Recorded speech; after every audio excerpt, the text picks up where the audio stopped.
Tu ne peux pas t'empêcher de voir des images de pandas rigolos sur ta feuille d'examen. Toutes ces vidéos YouTube de fin de soirée t'ont fait du mal, n'est-ce pas?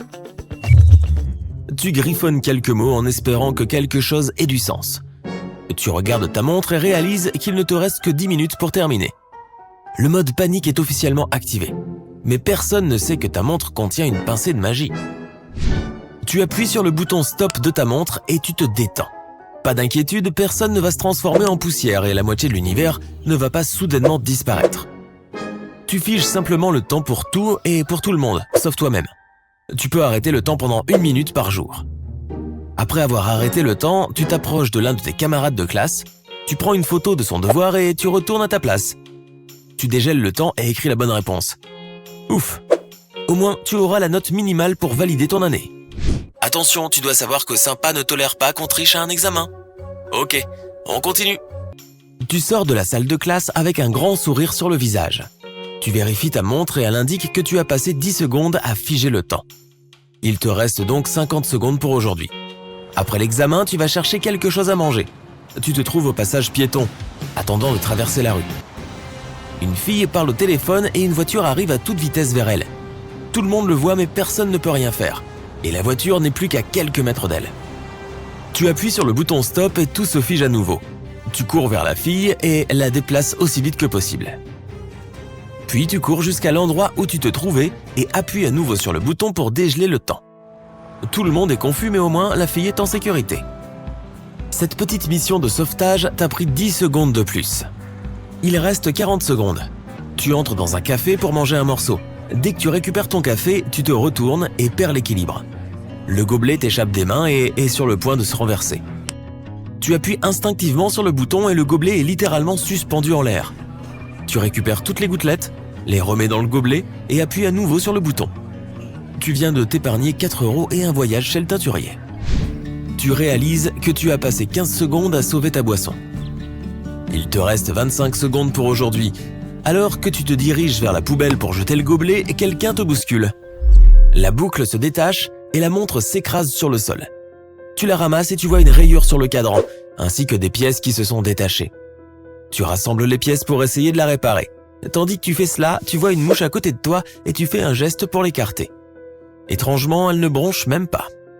Tu regardes autour de toi et tu vois tout le monde figé dans le temps. La personne qui t'a percuté est arrêtée en plein mouvement. Les pigeons qui mangent des miettes de pain sont figés eux aussi. Tout comme les voitures et les gens. Comme la montre a été endommagée, son pouvoir a été inversé. Tout est en pause et il ne te reste plus que 25 secondes de temps normal. Une fois que tu les auras utilisés, le temps sera figé autour de toi pour toujours. Au début, tu fais de ton mieux pour la réparer, mais tu ne sais pas comment faire. Tu sors ton téléphone pour consulter un tutoriel sur la façon de réparer une montre, mais aucune page ne se charge. Tu rafraîchis, mais rien ne se passe. Internet ne peut fonctionner qu'en temps réel, et 25 secondes ne suffisent pas pour quoi que ce soit. Il n'y a plus qu'un seul endroit où tu puisses apprendre à réparer des montres dans cette situation. Une bibliothèque. Tu devras te documenter sur le sujet et tout apprendre en partant de zéro. Tu te précipites à la bibliothèque la plus proche qui se trouve sur le campus. Il s'avère qu'il n'y a que quelques livres sur la façon de réparer les montres, et ils ne contiennent aucune des informations dont tu as besoin. Tu trouves un vélo et tu pédales jusqu'à la bibliothèque municipale. Il t'a bien fallu 4 heures pour y parvenir. Une fois arrivé, tu te retrouves devant une multitude de rayons. Tu pourrais facilement repasser en temps réel et demander au bibliothécaire où trouver ce dont tu as besoin. Mais cela pourrait alors prendre plus de temps qu'il ne te reste. Il y a beaucoup plus de livres que tu ne le pensais. Tu pédales jusqu'à chez toi et prends quelques affaires pour dormir et manger. La journée va être longue. Dès que tu es de retour, tu attrapes quelques gros livres qui semblent contenir ce que tu cherches. Aucun réseau social ne peut te distraire puisqu'Internet ne fonctionne pas. Le temps passe et tu as finalement terminé 2 gros volumes de mécanique. Mais il y a un problème, tu ne trouves pas le volume 3. Ta seule option est de relancer le temps pour faire une recherche rapide sur Internet et savoir où il se trouve. Tu ne peux pas télécharger un e-book car cela prendrait beaucoup de temps et il est impossible d'imprimer en temps figé. Tu appuies sur le bouton et le temps reprend son cours ordinaire. Tout le monde a l'air confus en voyant un matelas et des restes de nourriture partout sur le sol de la bibliothèque. Tu fais une recherche rapide sur Internet et tu découvres que tu peux commander le livre maintenant et le recevoir le jour suivant. Ok, super. Il s'avère que le livre le plus proche se trouve dans une bibliothèque de la côte ouest. Mauvaise nouvelle car tu es présentement à New York. Et le pire, c'est que la seule source a été mise à jour il y a plusieurs années. Le livre n'est peut-être même plus là. Tu figes à nouveau le temps. Il t'a fallu 10 secondes pour obtenir toutes les informations nécessaires. Tu n'as pas d'autre choix que de partir pour un voyage à vélo qui te prendra environ 6 mois. Aucun autre véhicule n'est à ta disposition. Tu trouves le meilleur vélo et le meilleur équipement possible. Tu prépares des provisions et tu quittes la ville. Tu voyages à travers les montagnes, les marais et les terres arides. Tu fais du vélo à travers des chutes d'eau en suspension et tu traverses de violentes tempêtes, figées également. Tu trouves des abris en intérieur pour dormir car il fait constamment jour. Finalement, tu as pris ton temps pour arriver et tu as profité du voyage pour voir toutes les curiosités du pays. Tu as passé 1 semaine au Grand Canyon et 1 mois à Yellowstone. Tu t'es approché des ours et des loups pour observer les détails de leurs museaux. Tu as même décidé de pédaler jusqu'au Mexique pour voir ses paysages et son architecture. Tu as visité toutes les villes et tous les villages sans te soucier de l'argent ou d'un endroit pour dormir. Attention, Sympa ne tolère pas qu'on utilise des choses sans les payer. Souviens-toi que c'est un voyage imaginaire. Ok, on continue. Après avoir parcouru tout le Mexique, tu as continué jusqu'en Amérique centrale, où tu as pu voir encore plus de sites et de monuments étonnants. Et puisque tu es déjà arrivé jusque-là, pourquoi ne pas continuer à pédaler jusqu'en Amérique du Sud? Tu peux même rendre visite à ton ami en Argentine. Il ne saura pas que tu es venu, mais ce serait sympa de lui rendre une petite visite. Après avoir bronzé sur une plage du Brésil et fait un peu d'alpinisme en Bolivie, tu te retrouves au point le plus au sud de l'Amérique du Sud et tu admires le voyage que tu as fait. De l'autre côté de l'océan se trouve l'Antarctique. Il est impossible de prendre un bateau et de naviguer jusque là-bas. Tu décides donc qu'il est temps de revenir à tes affaires. D'après tes calculs, il t'a fallu environ 4 ans pour effectuer ce voyage. Mais tu arrives enfin à la bibliothèque. Tu sors ta bouteille d'eau pour boire une gorgée. Mais tu fais accidentellement tomber ta montre sur le sol et le temps repart. Tout le monde est en mouvement. Les voitures klaxonnent. Les chiens aboient. Les gens crient et s'interpellent. Cela fait si longtemps que tu n'as pas entendu une voix humaine. Certaines personnes te regardent fixement. Tu es submergé par toute l'énergie qui t'entoure. Mais tu te reprends vite. Tu tâtonnes pour essayer de retrouver la montre. La voilà. Tu arrêtes le temps, il ne reste que 3 secondes. Tu passes ce qui semble être un autre mois dans cette grande bibliothèque à essayer de trouver le 3e volume. Tu n'as plus le temps de faire une autre recherche sur Internet avec ces 3 secondes. Après l'avoir enfin trouvé, tu passes 2 mois de plus à chercher comment réparer ta montre. Lorsque tu as terminé, il ne te reste plus qu'à appuyer sur le bouton pour que tout redevienne normal. Mais tu décides de pédaler jusqu'à chez toi. Tu nettoies tout le désordre que tu as mis dans la bibliothèque et retournes au café où tout a commencé. Tu rends même le vélo que tu as emprunté. C'est le moment. 3 secondes pour voir si tout ce travail a servi à quelque chose. Tu appuies sur le bouton et tu regardes les secondes défiler. Tu regardes ta montre. 3, 2, 1. Tout revient à la normale. Tu rentres chez toi et enfermes cette montre dans ton tiroir pour ne plus jamais l'utiliser. Enfin, jusqu'à la prochaine fois. Imagine une planète où chaque inspiration emplit ton corps d'énergie, comme un espresso. Le ciel au-dessus de toi est d'un bleu intense, tandis que des arbres gargantuesques s'étendent loin dans l'atmosphère, leurs feuilles d'un vert éclatant poussant à une vitesse stupéfiante. Ton footing quotidien devient un plaisir sans pareil. Grâce à l'abondance d'oxygène, tu deviens une version boostée de toi-même. La course à pied se fait sans effort, tandis que tu t'élances à travers le paysage et que tu soulèves des poids qui te paraîtraient normalement inamovibles. C'est comme si le monde lui-même était imprégné d'énergie. Tout va plus vite. La faune qui t'entoure est également affectée par cette surcharge d'oxygène. Les animaux gambadent sur terre avec grâce, leur ossature massive propulsée par une agilité sans pareille. Imagine-toi dans une course-poursuite haletante avec un guépard dopé à l'oxygène, faisant face à un prédateur qui pourrait mettre la misère à une Ferrari. Tu te demandes peut-être comment un tel scénario peut être possible. Voyons voir. L'oxygène est le puissant carburant qui permet à la vie terrestre d'exister en tant que telle. Il constitue environ 21% de l'air que nous respirons et chaque inspiration que nous prenons transmet ces petites molécules à nos cellules, leur fournissant l'énergie dont elles ont besoin pour se développer. Sans oxygène, celle-ci serait asphyxiée et nos corps s'effondreraient. Mais ce n'est pas tout. L'oxygène est une panacée qui fonctionne pour toutes sortes d'êtres vivants. des minuscules bactéries aux gigantesques éléphants. Il est même crucial sous l'eau, où il enrichit les océans. Des créatures étonnantes comme le plancton et les algues produisent beaucoup d'oxygène, créant ainsi un monde sous-marin prospère. Mais pour bien comprendre l'impact des niveaux élevés d'oxygène sur la planète, prépare-toi à un petit voyage dans le temps. Récemment, des scientifiques ont fait une découverte étonnante. Ils ont testé des roches provenant de 2 endroits différents, très éloignés l'un de l'autre. Et devine quoi? Ces roches contenaient de minuscules poches de gaz, qui montraient comment les niveaux d'oxygène avaient augmenté de près d'un tiers, en très peu de temps, comme une bouffée d'air frais à l'échelle planétaire. Les chercheurs ont donc étudié ces roches et découvert que les niveaux d'oxygène étaient beaucoup plus élevés à l'époque. Imagine des paysages luxuriants, des forêts impénétrables et d'immenses marécages qui s'étendaient à perte de vue. Au cours de la période du Carbonifère, l'oxygène imprégnait l'atmosphère avec une concentration impressionnante de 20%, tout comme aujourd'hui. Mais au cours des 50 millions d'années qui ont suivi, sa teneur est montée en flèche pour atteindre les 35%. Peux-tu imaginer ce qui s'est passé? L'augmentation du taux d'oxygène a provoqué un phénomène incroyable. D'immenses forêts ont poussé sur toute la Terre, créant un monde verdoyant à couper le souffle. De vastes marécages se sont répandus dans les zones de basse altitude, donnant au paysage un aspect surréaliste. Dans le même temps, les niveaux de gaz carbonique ont chuté. Normalement, lorsque les choses se décomposent, les microbes libèrent du dioxyde de carbone dans l'air. Ce gaz agit comme une couverture chauffante, emprisonnant la chaleur du soleil et augmentant les températures. Mais dans ces marécages insondables où les plantes géantes mouchent en terre submergée, les microbes n'ont pas pu faire leur travail. Résultat, la planète est devenue très froide. Qui aurait cru qu'une bouffée d'air frais pouvait agir de façon si littérale?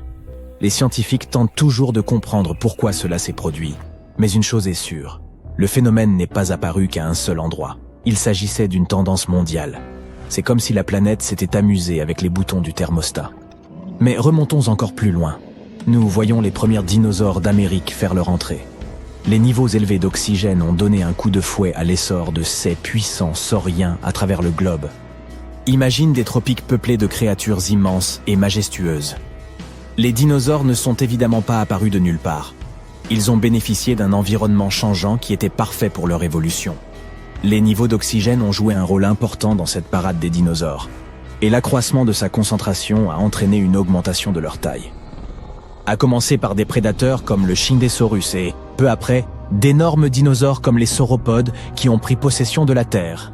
Puis, il y a 65 millions d'années, les dinosaures ont disparu et ce sont les mammifères qui ont pris le relais. Et voici la partie la plus intéressante. Les mammifères n'ont jamais atteint la taille des dinosaures. Comment expliquer cela? Les mammifères, parmi lesquels les humains, soit dit en passant, ont la particularité de pouvoir réguler leur température corporelle. Mais cela a un coût. Nous avons besoin de beaucoup d'énergie pour rester au chaud, contrairement aux reptiles et aux dinosaures. Les sauriens ne se préoccupèrent pas de réguler leur température et pouvaient donc concentrer leurs ressources vers leur croissance. Les plus grands dinosaures étaient environ 10 fois plus grands que les plus grands mammifères. C'est un peu comme un enfant prétentieux. Tout ce que tu peux faire, je peux le faire en 10 fois plus grand. Les dinosaures avaient peut-être des limites similaires quant à leur taille maximale, mais elles étaient beaucoup moins strictes. Avant l'extinction des dinosaures, les mammifères étaient très petits, et de nombreuses espèces ont d'ailleurs disparu en même temps que les dinos. Mais les survivants ont profité de cet écosystème laissé vacant, et se sont rapidement diversifiés pour atteindre des tailles différentes. Toutefois, après 42 millions d'années de croissance, la taille des mammifères a atteint un plafond. Ce phénomène est observé sur tous les continents, très probablement en raison de la superficie des terres et de leur température. Les environnements plus froids ont permis aux mammifères de grossir, mais l'équilibre entre la taille du corps et la chaleur est devenu difficile à trouver. L'étendue des terres habitables a également joué un rôle dans le maintien de populations importantes. Mais l'accroissement de la taille des animaux n'est pas la seule chose que l'oxygène puisse accomplir. Ce gaz est un véritable touche-à-tout. Il agit également comme un fidèle garde du corps, nous protégeant des rayons UV nocifs et d'autres dangers en provenance de l'espace. Sans oxygène, nous serions sans défense face à de telles menaces. L'oxygène joue également un rôle prépondérant dans la formation des intempéries. Il s'associe à d'autres gaz dans l'atmosphère pour donner au ciel des allures de tornades, d'ouragans et d'orages électriques. Il se mélange dans l'air, créant les conditions idéales pour que ces phénomènes météorologiques d'ampleur se produisent. Ceux-ci peuvent s'avérer dangereux, mais ils remplissent une fonction importante. Ils contribuent à la distribution des nutriments et de la matière organique, en déplaçant la terre, les feuilles et autres débris vers de nouveaux endroits. Et si nous décidions de jouer avec les forces de la nature et d'augmenter les niveaux d'oxygène jusqu'à des niveaux insensés, 30, 40, voire même 50%, on sait tous qu'il ne faut pas abuser des bonnes choses. On parle de toxicité de l'oxygène lorsqu'une trop grande quantité de CE gaz se met à entraîner des problèmes de santé. C'est comme manger beaucoup de bonbons. C'est amusant au début, mais tu le regretteras bien assez vite. Étonnamment, une surdose d'oxygène peut te faire lutter pour respirer, comme un danseur épuisé qui aurait désespérément besoin d'une pause. Au début, tu peux ressentir un regain d'énergie, mais cela ne durera pas. Des vertiges se font sentir, comme si tu avais tournoyé sur la piste de danse pendant des heures sans t'arrêter. Dans les CA extrêmes, un excès d'oxygène peut même nuire à ton corps, te donnant l'impression d'avoir été percuté par un camion.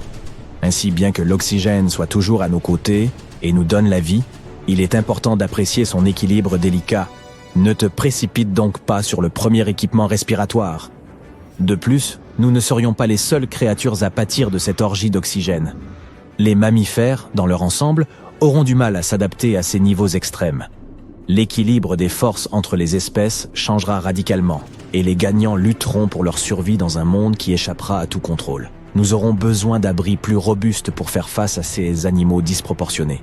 Il nous faudra rester agiles pour éviter les dangers. Et au milieu de tout ce chaos, on observera des efforts d'adaptation étonnants. Les oiseaux voleront plus haut que jamais, surplombant jusqu'aux nuages. Prépare-toi également à des catastrophes naturelles plus nombreuses et à des écosystèmes à l'équilibre toujours plus précaires. Les incendies se déclencheront très rapidement et feront rage pendant des semaines, faisant des feux de forêt une menace constante. Même la plus petite étincelle provenant d'un feu de camp pourra provoquer un véritable désastre. Quelle soirée de folie! Tes amis et toi sortez de boîte et appelez un taxi. 10 minutes plus tard, vous arrivez tous dans vos maisons respectives. Tout en discutant avec tes copains, tu t'aperçois que les lampadaires sont déjà éteints. Bien qu'il soit 3 heures du matin et qu'il fasse encore nuit dehors. Mais peu importe. Le taxi te dépose chez toi et s'en va à toute allure. L'allée est également sombre. Tout le monde dort à cette heure-ci. Tu marches jusqu'à ta porte d'entrée. La lumière sensible au mouvement ne s'allume pas. Ça, c'est étrange. L'ampoule a dû griller. Tu hausses les épaules et cherches tes clés dans le noir. Les voilà. Maintenant, tu fais le moins de bruit possible pour ne pas réveiller tout le monde. Tu n'allumes pas les lumières dans le couloir, tu enlèves tes chaussures et files aux toilettes sur la pointe des pieds. Il ne te reste plus qu'à prendre une bonne douche après une nuit de folie à danser et transpirer. Tu appuies sur l'interrupteur de la lumière et rien. La lumière ne s'allume pas ici non plus. Ce n'est pas une coïncidence.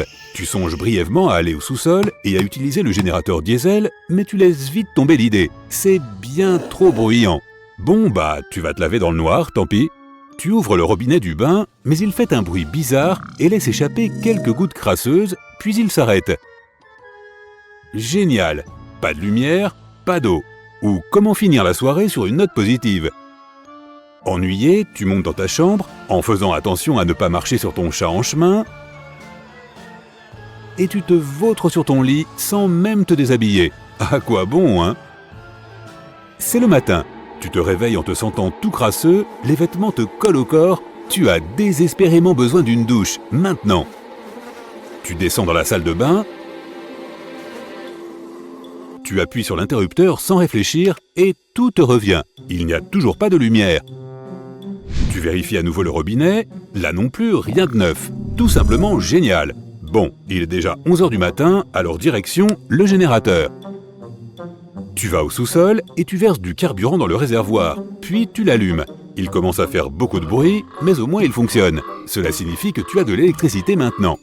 En remontant, tu vois que ta mère est réveillée. Tu lui expliques ce qui se passe et tu sors au magasin du coin pour aller chercher de l'eau en bouteille. Sur le chemin, tu croises un de tes voisins. Il porte un bidon d'eau de 4 litres dans chaque main. Très vite, tu réalises que tout le monde semble avoir le même problème. Pas de lumière, pas d'eau. Tu vois même de loin une longue file à l'entrée du magasin.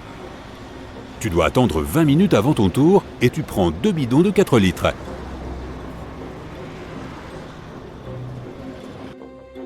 La caissière t'informe d'une voix fatiguée que les paiements par carte ne sont pas possibles en raison d'une panne de courant. Alors tu es obligé de payer en espèces.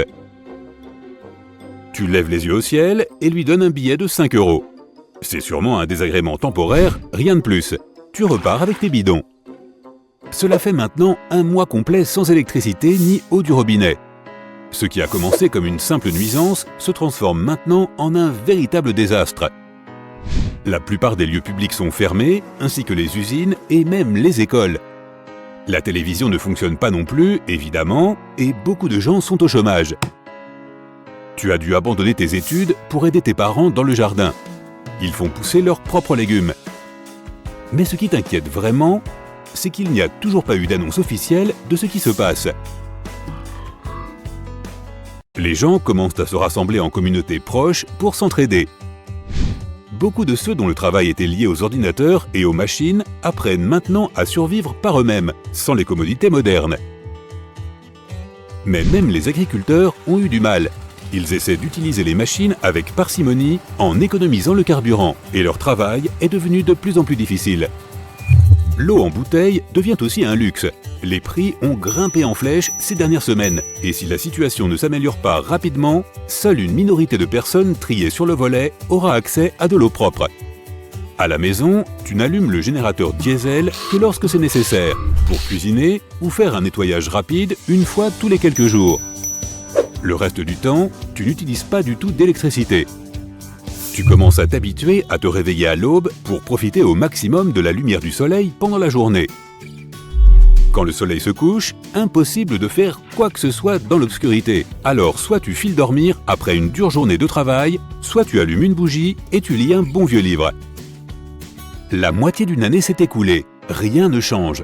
On ne sait toujours pas ce qui a causé la panne, et les gens qui sont partis en expédition dans d'autres villes reviennent avec les mêmes nouvelles de partout. Le problème semble être mondial.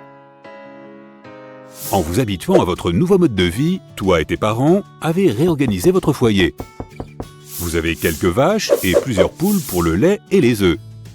Et votre jardin est maintenant un vrai jardin avec des concombres, des pommes de terre, des tomates et même des pommes qui poussent sous votre surveillance. Mais obtenir de l'eau pour boire et jardiner est une véritable épreuve. L'eau en bouteille est devenue trop rare et extrêmement chère, si bien que tu dois maintenant aller à la rivière à 10 km de là. Au début, tu t'y rendais en voiture en prenant autant de bouteilles et de bidons que possible. Mais au bout de quelques mois, tu es arrivé à court d'essence. Alors maintenant, toi et ton père, faites l'aller-retour à pied. Au moins, vous disposez d'un chariot, ce qui vous permet de transporter plus que vous ne le feriez à main nue. Mais le voyage dure quand même la plus grande partie de la journée. La ville est devenue une communauté très amicale et solidaire. Les voisins s'entraident tout le temps et il est devenu courant d'organiser des barbecues avec tout le quartier. Chacun apporte sa propre nourriture pour contribuer et ceux qui ne sont pas encore habitués à la vie naturelle ramènent chez eux quelques marchandises pour se remplir le ventre pendant plusieurs jours. Bien que tu vives à la périphérie, presque à la campagne, il est encore curieux de constater à quel point le calme règne sans les voitures qui passent. Pourtant, un autre son a remplacé les moteurs, des sabots qui retentissent le long de la route. De plus en plus de gens montent à nouveau à cheval pour se déplacer. La ville elle-même est devenue presque vide. Les gens quittent leurs appartements pour aller vivre à la campagne et beaucoup d'entre eux doivent s'unir en groupes soudés pour survivre sur les parcelles de terre qu'ils se sont procurées. Les meilleurs points d'eau se trouvent bien évidemment sur les rives de la rivière. C'est là que la plupart des citadins se sont concentrés. Certains ont essayé d'organiser des comptoirs et de vendre l'eau de la rivière, mais ils ont vite été mis à mal. Le libre accès à l'eau a été donné à tout le monde. C'est l'anniversaire de ta mère aujourd'hui. Papa et toi avez échangé de la viande et des légumes contre un joli bouquet de roses blanches et de quelques fraises, ses préférées. C'est la 4e fois que tu fêtes ton anniversaire dans ce nouveau monde. Cela fait 4 ans et demi que tu vis de la terre et les choses se présentent mieux que jamais. Ton père a parlé à la communauté et aux anciens habitants de la ville au bord de la rivière et ils ont accepté de participer à la construction d'un système d'irrigation. Vous avez creusé 3 canaux qui ont permis d'arroser les cultures de tout le monde et qui retournent ensuite au cours d'eau principal. Maintenant, plus besoin de parcourir 20 km tous les 2 ou 3 jours. De plus, les gens du quartier ont organisé des cultures communes et vous travaillez sur votre parcelle tous les jours, semant, labourant et récoltant. Ensuite, la récolte est répartie entre tous les habitants en fonction de la taille de leur ménage. Avec ce système, personne n'est laissé de côté, même s'il ne peut pas travailler dans les champs. Étonnamment, tu as pris goût à ce mode de vie. Tu te souviens à peine de ce que c'était que d'avoir un smartphone ou de regarder la télévision. Mais tu aimes le chant des oiseaux tous les soirs et travailler au grand air tous les jours.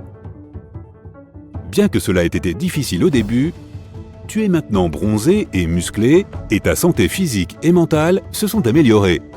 Plus besoin de respecter les échéances ni de se presser. Ta vie est désormais paisible et tu as un but simple, vivre et aider les autres. Tu n'as pas non plus oublié tes amis et tu viens souvent les voir. Ils viennent t'aider sur le terrain et le soir, vous dînez ensemble, jouez aux cartes et chantez des chansons autour du feu. Pour autant que tu le saches, la vie n'a jamais été aussi simple et satisfaisante. Personne ne sait encore ce qui s'est passé, mais en fin de compte, cela semble être pour le mieux. Est-ce la Terre là-bas au loin? Oui, regarde comme elle flotte dans l'espace au milieu de ses copines les planètes. Tu aperçois Mars rouge-orangé et Jupiter avec sa ceinture d'astéroïdes. Même la minuscule Pluton est là. Toutes ces planètes gardent leurs distances entre elles, évoluant chacune sur sa propre orbite. Elles ne sont pas très sociables, tu sais, mais c'est une bonne chose. Elles n'auraient que des ennuis si elles se mettaient à se fréquenter d'un peu trop près. Mais bien qu'elle ne soit pas unique, la Terre est la seule planète dotée de vie que nous connaissons. Et nous savons même pourquoi. C'est parce qu'elle a eu la chance d'apparaître au meilleur endroit de notre système solaire, dans la zone boucle d'or. Les scientifiques disent que l'ingrédient clé de la vie est l'eau. Mais pourtant, il y a de l'eau sur Mercure. Cette planète a des dépôts de glace d'eau à ses pôles sud et nord, mais seulement parce que ces endroits ne voient jamais la lumière. Partout ailleurs, l'eau s'évapore simplement de la surface de la planète. Mercure est beaucoup trop proche du Soleil. Pluton a aussi un peu d'eau. Les astronomes pensent même que la planète naine pourrait être constituée de 30% d'eau. Mais elle est gelée. Contrairement à Mercure, Pluton est trop éloigné du Soleil. C'est pourquoi toute son eau se trouve sous forme de glace. Mais la Terre plane dans cette région parfaite qu'on nomme la zone habitable. Elle a la bonne température pour que l'eau reste liquide et que les diverses formes de vie s'épanouissent. Mais que se passerait-il si la Terre était la seule planète du système solaire? Plus de Mars, plus de Jupiter, plus de Mercure, plus de Vénus. Les choses auraient pu se passer un peu différemment de ce à quoi nous sommes habitués. Tu te souviens de cet astéroïde massif qui a frappé la Terre il y a environ 66 millions d'années? Oui, le méchant caillou. Eh bien, sans Jupiter et sa ceinture d'astéroïdes, notre planète serait constamment la cible de météorites et d'astéroïdes.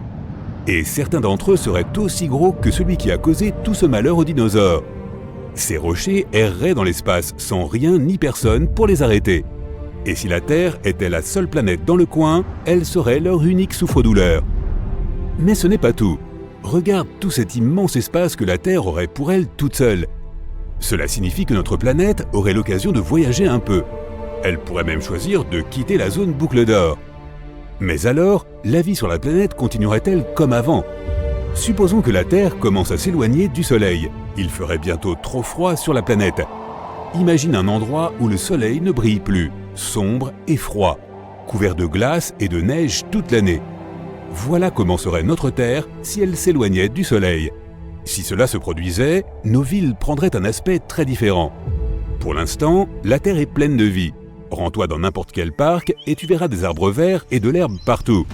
Il y aura des gens qui se promènent, s'assoient sur les bancs et profitent du soleil. Tu apercevras certainement quelqu'un qui joue au foot ou au frisbee. Sur les pelouses du parc, les gens se détendront sur des couvertures en se faisant bronzer. Quelques personnes seront en train de lire, tranquilles et heureuses. Mais retournons dans l'espace. Voici à nouveau la Terre. Notre planète est toujours dans son endroit préféré. C'est pourquoi la vie est si belle. Mais attends une minute, est-ce qu'elle bouge? Notre planète s'est éloignée du Soleil. Cela a-t-il changé les choses à sa surface? Elle semble un peu plus bleue maintenant. Là-bas, la Californie dorée est devenue un peu terne. Elle est même franchement morne et sombre. Un peu comme partout ailleurs sur Terre. New York est couverte de glace. Même dans les endroits les plus chauds, les températures sont maintenant en dessous de zéro. y compris dans des endroits comme les Bahamas. Après un certain temps, l'eau liquide se transforme en glace. Les océans ressemblent maintenant à d'immenses patinoires. Sauf qu'il n'y a plus personne pour patiner parce que la planète est devenue bien trop froide pour abriter la vie. Bon, et si au lieu de s'éloigner du Soleil, la Terre s'en rapprochait, avec des gens toujours dessus? Waouh! Les températures seraient délirantes, bien trop élevées pour être supportables. Le climat ne cesserait de se réchauffer, les catastrophes naturelles deviendraient plus fréquentes, les ouragans et les inondations seraient désormais monnaie courante sur Terre. Et très bientôt, la planète serait trop chaude pour que les gens puissent y vivre. Les particules provenant du Soleil représenteraient une menace considérable. L'atmosphère ne protégerait plus si bien la Terre des radiations solaires. Ce bouclier serait de plus en plus faible. On ne trouverait plus d'eau liquide nulle part, peut-être seulement dans des dépôts souterrains. La Terre ressemblerait un peu à Mars, toute rocheuse et stérile. Le Mississippi s'assécherait et on trouverait à sa place un immense canyon. Les océans auraient également tous disparu. À l'heure actuelle, la fosse des Mariannes est l'endroit connu le plus profond de la Terre. Et il est incroyablement difficile d'atteindre son fond en raison de l'immense pression qui y règne. Mais s'il n'y avait plus d'eau, il serait tout à fait possible de voyager jusqu'à cet endroit. On découvrirait ainsi de nouveaux secrets, à condition bien sûr qu'il y ait encore des gens dans cette sécheresse et cette chaleur. En d'autres termes, si l'on explorait la Terre après qu'elle se soit rapprochée du Soleil, on la trouverait très différente de ce qu'elle est aujourd'hui. Mais que se passerait-il si la Terre ne bougeait pas du tout et que tout restait identique? La seule différence, il n'y aurait pas d'autres planètes autour de nous. Cela changerait la façon dont nous explorons l'espace. Bien sûr, il y aurait toujours des satellites de positionnement, de communication et de météorologie, et peut-être des télescopes spatiaux. Mais il n'y aurait pas de corps céleste assez proche pour que nous y fassions des expéditions. Cela affecterait aussi notre avenir. Si nous n'avions ni désir ni possibilité d'aller dans l'espace, nous investirions dans notre planète. Nous construirions des villes aériennes au lieu de chercher d'autres planètes à coloniser. Aujourd'hui, si tu disposes d'un télescope dernier cri, tu pourras voir des étoiles lointaines et d'autres planètes. Plus le télescope est performant, plus il y a de détails à voir. Mais s'il n'y avait pas d'autres planètes, contempler l'espace ne serait pas aussi captivant. Les étoiles seraient toujours visibles et tu pourrais même apercevoir une ou deux météorites. Et tu verrais bien sûr la Lune, mais c'est à peu près tout. Les agences spatiales se concentreraient surtout sur la sécurité de la Terre, principalement parce que les astéroïdes deviendraient de fréquents visiteurs. Pour protéger la planète, nos savants auraient la tâche de trouver des moyens de nous en débarrasser. Par exemple, à l'aide d'un rayon laser énorme qui, allumé, pourrait aller jusqu'à la Lune et même plus loin. Au lieu de construire des fusées pour explorer l'espace, SpaceX et la NASA s'occuperaient du nettoyage des astéroïdes. Les humains ne penseraient même pas à essayer de contacter d'autres civilisations. S'il n'y avait pas de planète similaire à la Terre, ils considéreraient que c'est un effort inutile. Cela signifie qu'aucun signal radio ne serait envoyé dans l'espace. Un fait étonnant, en février 2008, la chanson des Beatles, Across the Universe, a été projetée dans l'espace lointain. Cela a été fait pour célébrer à la fois le 40e anniversaire de la chanson et le 50e anniversaire de la NASA. Dans les années 70, nous avons envoyé un autre signal radio dans l'espace. Il contenait quelques informations de base sur les humains et le système solaire. Mais c'était plus un tour de force technologique qu'une tentative de contacter d'éventuels copains extraterrestres. En l'absence de planète, le monde de la science-fiction changerait lui aussi. Il n'y aurait plus de films sur l'exploration de l'espace lointain. Aucun vaisseau spatial et aucune fusée n'apparaîtraient plus sur le grand écran. Et comme il n'y aurait pas d'expédition vers d'autres planètes, aucun robot ne serait envoyé dans l'espace pour y chercher des signes de vie et explorer de nouveaux mondes, comme ce que font les rovers sur Mars en ce moment. Les gens se concentreraient davantage sur leur propre planète. Par exemple, nous commencerions à explorer ces régions les plus profondes. De nouvelles technologies nous permettraient de creuser beaucoup plus profondément, jusqu'à la croûte terrestre et plus loin encore. Un voyage au cœur de la planète, ça te dirait ? Au lieu d'astronautes, nous aurions des explorateurs du sous-sol profond. Ils s'appelleraient peut-être les terplorateurs. De nouvelles technologies de forage seraient inventées pour rendre le processus plus efficace. Il y aurait de nouveaux types de véhicules, ils seraient créés pour forer et protéger les explorateurs de l'énorme pression souterraine. En explorant le monde sous la surface de la Terre, nous trouverions probablement des formes de vie absolument nouvelles. Il s'agirait de créatures mystérieuses ayant évolué pour survivre dans l'obscurité à des températures extrêmes avec très peu de nourriture. Cela nous aiderait probablement à mieux comprendre notre belle planète. Si je te demandais « Quelle heure est-il ?» tu regarderais probablement ton téléphone, l'écran de ton ordinateur portable ou ta montre bracelet pour le savoir. Mais comment ces appareils connaissent-ils l'heure? Dans tes appareils, l'heure est réglée automatiquement par un programme. Mais comment ce programme peut-il connaître l'heure exacte? Les horlogers règlent leur montre à cadran avant la vente. Mais comment ces personnes peuvent-elles connaître l'heure exacte? Quelqu'un sait-il vraiment quelle heure il est? Il y a là de quoi faire une chanson. Quoi qu'il en soit, comment déterminer cette heure? Et que se passe-t-il si toutes les horloges du monde s'arrêtent? Attends une petite minute, ou peut-être plus longtemps. Bienvenue au National Physical Laboratory, dans le sud-ouest de Londres. C'est ici que se trouvent certaines des horloges atomiques les plus célèbres au monde, appelées Masers à hydrogène. Il existe environ 400 appareils de ce type dans le monde, et ils aident la planète entière à se repérer dans le temps. Toutes les technologies modernes, les satellites, les systèmes d'exploitation, le GPS, les horaires de volume et de train, et les programmes de télévision sur ton écran sont régis par l'horloge atomique. Voici comment elle fonctionne. Imagine un pendule. Il oscille d'un côté à l'autre. Une oscillation de gauche à droite, ou vice-versa, correspond à une période de temps égale à 1 seconde. Le pendule n'est pas très précis, car il n'est pas constant. Son mouvement peut ralentir ou accélérer. Dans les horloges atomiques, les atomes jouent le rôle d'un pendule.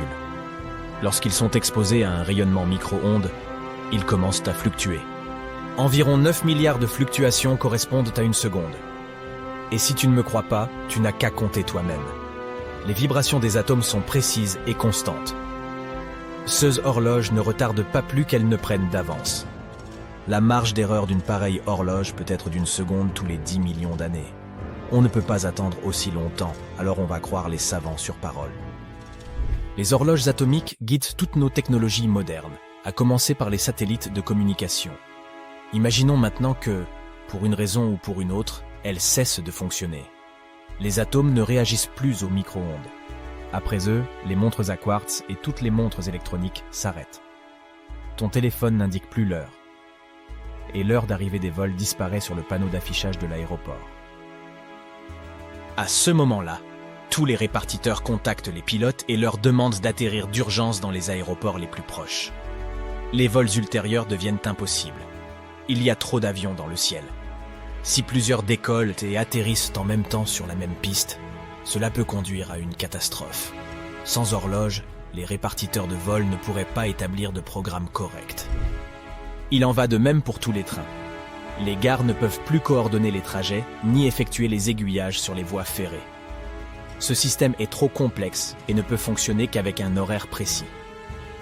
Le monde commence à plonger dans le chaos le plus total. Le système bancaire s'effondre. Les courtiers ne transfèrent plus l'argent sur les comptes de leurs clients à temps. Les gens ne peuvent plus recevoir leur salaire à temps.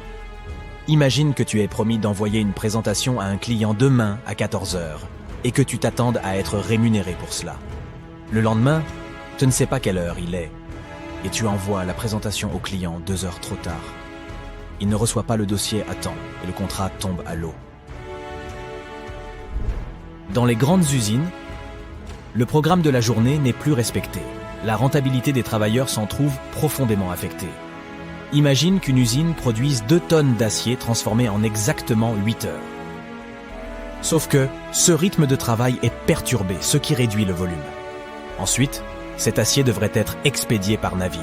Or, les horaires des navires ne fonctionnent plus non plus. Et cela s'applique à toutes les matières premières, le bois, les conducteurs électriques, le pétrole et les métaux. Les chaînes logistiques s'effondrent à cause de l'arrêt des horloges. La crise économique laisse place à la panique dans le monde entier. La bourse ferme et ouvre tous les jours à des heures différentes. Les actionnaires et autres investisseurs en sont pour leurs frais. Et certains affirment que c'est l'horloge, et non la machine à vapeur, qui a été le mécanisme le plus important de la révolution industrielle. Les moteurs à vapeur propulsèrent les locomotives et les bateaux, mais ils ne pouvaient pas synchroniser le travail d'un grand nombre de personnes. Dans ces conditions, tu ne te précipites plus nulle part, mais toutes les autres personnes en font de même. Tu peux te rendre au supermarché, qui sera fermé, parce que son propriétaire ne s'est pas réveillé. Mais lorsque les portes s'ouvrent, tu constates qu'il n'y a presque plus de produits. Les bateaux, les trains et les camions n'ont pas pu livrer les fruits, le pain et les légumes, parce qu'ils n'ont pas pu se mettre d'accord sur l'heure. Nombreux sont ceux qui quitteront les grandes villes, car il sera quasi impossible d'y vivre sans horloge. L'ère de la haute technologie est révolue. Les chaînes de télévision ont cessé d'émettre parce qu'il suffisait que certains employés soient en retard pour que l'émission tombe à l'eau. L'animateur de la chaîne arrive avant le caméraman. Mais l'ingénieur du son dort encore, parce que son réveil ne connaît plus l'heure. Pour mettre fin à ce capharnaüm, 2 choses doivent être faites. La première est d'accepter que notre vie high-tech d'avant n'existera plus. La seconde est de prendre exemple sur nos ancêtres. Les gens ont vécu pendant des milliers d'années sans connaître l'heure exacte. Cela n'a été nécessaire que depuis le début de la révolution industrielle.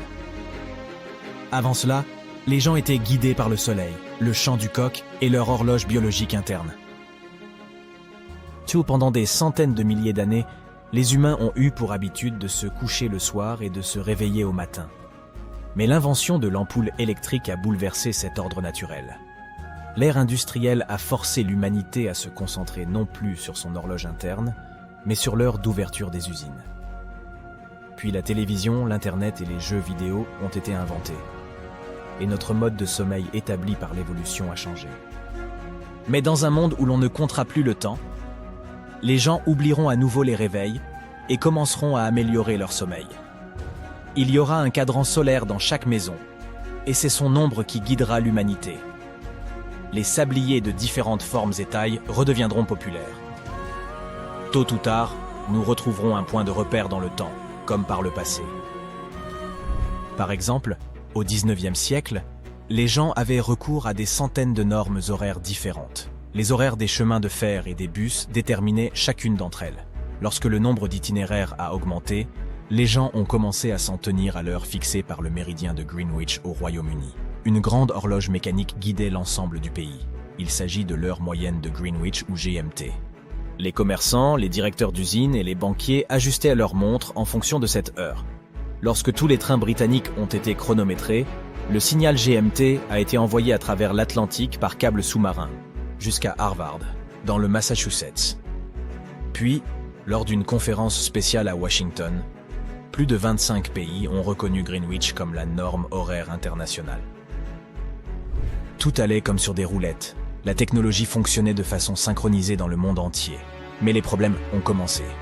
Au bout de 10 ans, les scientifiques ont réalisé que le monde avait besoin de nouvelles horloges. Il s'est avéré que celle de Greenwich était imprécise, parce qu'elle se basait sur le temps que mettait notre planète à tourner autour de son axe. Au XXe siècle, on a appris que la Terre changeait de vitesse de rotation au fil des ans. Ah oui ?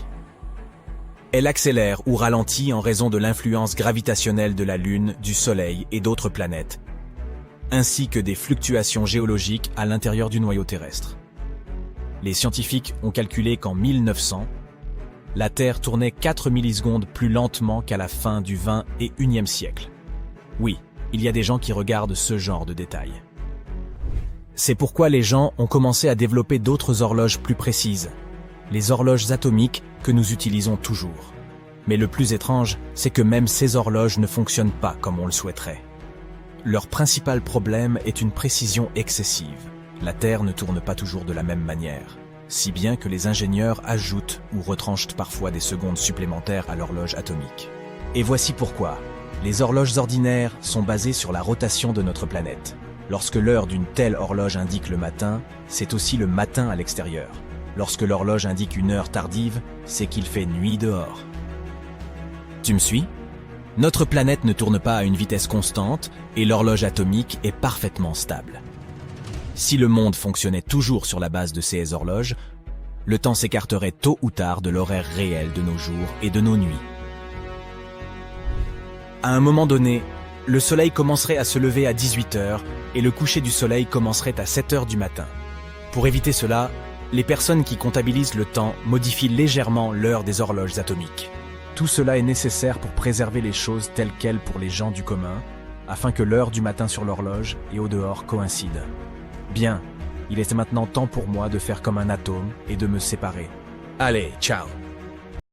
Place au direct, avec une nouvelle de dernière minute. Tous les serpents ont soudainement disparu. Si tu voyais cela aux informations, que penses-tu qu'il se passerait? Eh bien, Voldemort ne serait certainement pas ravi d'entendre ça, et les autres Serpentards non plus. Poudlard aurait 3 maisons au lieu de 4. Le Fourchelan ne servirait plus à rien. Ok, les fans de Harry Potter, revenons à la réalité. Comment cela nous affecterait-il? Voyons d'abord le bon côté des choses. Les personnes souffrant d'ophidiophobie, c'est-à-dire de la peur des serpents, seraient profondément soulagées. Nous sommes tous d'accord pour admettre que les serpents ne sont pas les animaux préférés de tout le monde. Certains sont venimeux, ceux qui ne contribuent pas à arranger leur réputation. On oublie souvent que ces animaux préfèrent généralement battre en retraite lorsqu'on les rencontre. Ils peuvent se mettre sur la défensive s'ils se sentent menacés, mais lorsqu'on les laisse en paix, ils n'ont aucune envie de se frotter à nous. Enfin, essaye toujours d'expliquer ça à des personnes atteintes de phobie. Désormais, elles pourront pratiquer des activités de plein air, telles que l'escalade, comme tout un chacun. Néanmoins, nous aurions bien d'autres soucis en l'absence de ces serpents. La structure d'un écosystème fonctionne comme un mécanisme bien huilé. Chaque espèce y joue un rôle important. Et si l'une d'entre elles se met à faire défaut, les autres en seront affectés. Les serpents ne font pas exception à la règle. Ils se nourrissent principalement de souris ou de rats. Ils aident à contrôler les populations de rongeurs et d'autres petits mammifères. Ce qui est également important pour enrayer la propagation des maladies. Il n'y a qu'à repenser à la propagation de la peste à l'époque médiévale. L'élimination de tous les reptiles pourrait entraîner un désastre similaire. Savais-tu que la peste bubonique n'avait jamais complètement disparu? Elle a également été observée à l'époque moderne, à Madagascar par exemple, en 2008. Il est donc bon d'avoir quelques serpents pour nous protéger de pareilles épidémies. Les serpents sont d'excellents chasseurs. Ils tendent des embuscades à leurs proies en utilisant leur sens surdéveloppé afin de les débusquer et de les traquer. Ils sont extrêmement mobiles, peuvent se faufiler dans des fissures, ramper sur des parois rocheuses et même nager. Certains sont même capables de voler. Enfin, en quelque sorte, les serpents volants ne peuvent pas vraiment prendre d'altitude, mais ils peuvent planer. Ils exploitent l'élan de la chute libre et les contorsions de leur corps afin de se laisser porter par les flux ascendants. Ils peuvent donc attraper leur proie de différentes manières. Si nous imaginons un monde sans eux, cela nous conduira à une autre phobie. Permets-moi de te présenter la musophobie. Il s'agit de la peur des souris et des rats. Les personnes atteintes de cette phobie auront bien du mal à supporter tous ces rats qui gambadent en liberté, puisqu'il n'y a plus de serpents pour les manger. Sans compter qu'un seul couple de rats peut engendrer 1 million de descendants en l'espace d'une seule année. Bonjour les dégâts sur les cultures. Une surpopulation de rongeurs peut entraîner une pénurie de nourriture globale et une concurrence acharnée pour les ressources. Comme une petite ambiance de Hunger Games, tu ne trouves pas? Et les souris ne seraient pas notre unique problème. On peut aussi ajouter les insectes à la liste. Là encore, sans serpents, ils envahiraient nos rues. Les reptiles jouent également un rôle important dans l'ordre naturel et la chaîne alimentaire en tant que proie. Les serpents manqueraient beaucoup aux mangoustes, aux aigles et autres rapaces. En fin de compte, certaines populations de grands mammifères déclineraient à leur tour, ce qui pourrait conduire à l'extinction de quelques espèces. Ensuite vient la médecine. Ces créatures manqueraient aux scientifiques et aux chercheurs. Le venin de serpent est la clé du développement de certains remèdes. Par exemple, certains médicaments contre le diabète et les maladies cardiaques ont été dérivés du venin de serpent. Les patients qui en ont besoin seront donc également impactés. Quand on parle de serpent et de médecine, il y a autre chose qui vient à l'esprit. C'est le Botox. S'agit-il vraiment de venin de serpent? Non, le venin employé dans ces injections pour la peau ne provient pas de l'animal en lui-même. Il s'avère que ce composant est surnommé le Senheike. Il s'agit d'un ingrédient synthétisé par l'homme et conçu pour imiter les effets du venin de vipère des temples. Maintenant, imaginons ce que serait la vie sans les serpents. On commence par le premier jour. Les gens ne remarquent pas immédiatement l'absence de ces créatures. Ainsi, Au cours de la première semaine, et particulièrement dans les villes, les gens ne se rendraient pas compte que tous les serpents ont disparu. Les gardiens de zoos pourraient commencer à paniquer. Les nouvelles de la disparition de nombreux serpents dans les vivariums feraient la une. La sécurité aurait beau examiner toutes les images de vidéosurveillance, ils seraient choqués de découvrir que les serpents ont disparu dans la nature. Après la diffusion de cette nouvelle, les autorités diligenteraient probablement une enquête pour vérifier s'il reste encore le moindre serpent dans le pays. Le problème deviendrait ensuite mondial. Une commission internationale serait créée pour enquêter sur ce qui a pu arriver à ces reptiles et sur ceux qui pourraient être faits y remédier. Le temps que les autorités et la population comprennent la gravité de la situation, les écosystèmes commenceraient déjà à changer. Les gens vivant en milieu urbain pourraient ne pas être directement affectés au cours des premiers mois. Mais par la suite, ils verraient plus de souris dans leurs maisons et dans leurs rues. Environ 500 000 souris résident dans le réseau de tunnels du métro londonien, par exemple. Le nombre peut varier, mais de très nombreux rongeurs vivent dans les grandes villes, et ceci deviendrait bien plus hardi. Tu n'aurais qu'à ouvrir un placard de cuisine pour tomber sur une souris qui te scrute, blottie derrière un pot de beurre de cacahuète. De nouvelles opportunités de carrière se présenteraient, car la demande de logement à l'épreuve des rongeurs monterait en flèche. Les autorités pourraient introduire de nouvelles taxes en vue de lever des fonds pour faire face à cette nouvelle situation. Après tout, elles devraient fournir aux gens des lieux de vie sûrs. Bien entendu, les villes ne seraient pas les seules à être affectées par l'absence de serpents. Les campagnes auraient encore plus de problèmes. Sans serpents, le nombre d'animaux nuisibles augmenterait. Ceux-ci commenceraient à détruire les cultures et les habitats d'autres animaux, et les agriculteurs auraient de sérieux problèmes. Les institutions devront soutenir les cultivateurs et trouver des moyens de protéger l'environnement, ce qui devrait être leur priorité absolue. Les chercheurs et les scientifiques, quant à eux, devront assumer une immense responsabilité. Peut-être recréeront-ils des serpents en laboratoire, qui pourraient être aussi nutritifs que les vrais. Ainsi, des rapaces comme les aigles pourraient les chasser et continuer à prospérer. Ce à quoi ressembleraient ces serpents artificiels demeure un mystère. Je ne peux pas me le figurer et je te laisse le soin de l'imaginer. Si nous avancions de 5 ans depuis le premier jour du monde sans serpents, nous serions confrontés à une planète entièrement changée. Peut-être aurions-nous même une journée spéciale pour cela. Le 5 anniversaire du monde sans serpents. Les différences seraient évidentes, mais d'ici là, les gens se seraient probablement habitués à vivre dans un tel monde. Certains restaurants auraient déjà modifié leur menu. Adieu la soupe de serpent hongkongaise. Ensuite, de nouveaux musées seraient consacrés aux serpents. On pourrait y lire l'histoire de leur évolution et y admirer leurs fossiles. Tu t'arrêteras peut-être à la boutique de souvenirs du musée pour acheter un stylo en forme de serpent pour ton pote. Enfin, nous serions encore en train de chercher des alternatives au venin de serpent dans le domaine de la médecine. Certes, ce serait un soulagement pour les personnes qui présentent des réactions allergiques à leurs morsures. Mais ces animaux sont indispensables à certaines études et à certains médicaments. Les chercheurs se préoccuperaient donc encore de trouver des alternatives capables de remplacer le venin de serpent. Si nous avancions de 200 ans, nous verrions un monde où les gens ont complètement accepté que les serpents ont disparu pour de bon, à tel point que les plus jeunes sauraient seulement qu'un animal nommé serpent a autrefois vécu sur cette planète. Ils apprendront à connaître cet animal dans les livres d'histoire et les vidéos d'archives. Les livres de coloriage représenteront chiens, chats et poulets, mais pas de serpents. Les créatures mythologiques comme Méduse la Gorgone et Chaméran deviendraient encore plus fascinantes. Oh, et nous ne comparerions plus une personne sournoise à un serpent. Il y aurait un nouveau sobriquet pour eux. Nous avons en tout cas survécu à l'ère glaciaire, aux météorites et à bien d'autres défis. Alors nous trouverons probablement une solution. Croisons les doigts pour que ce scénario ne devienne jamais réalité.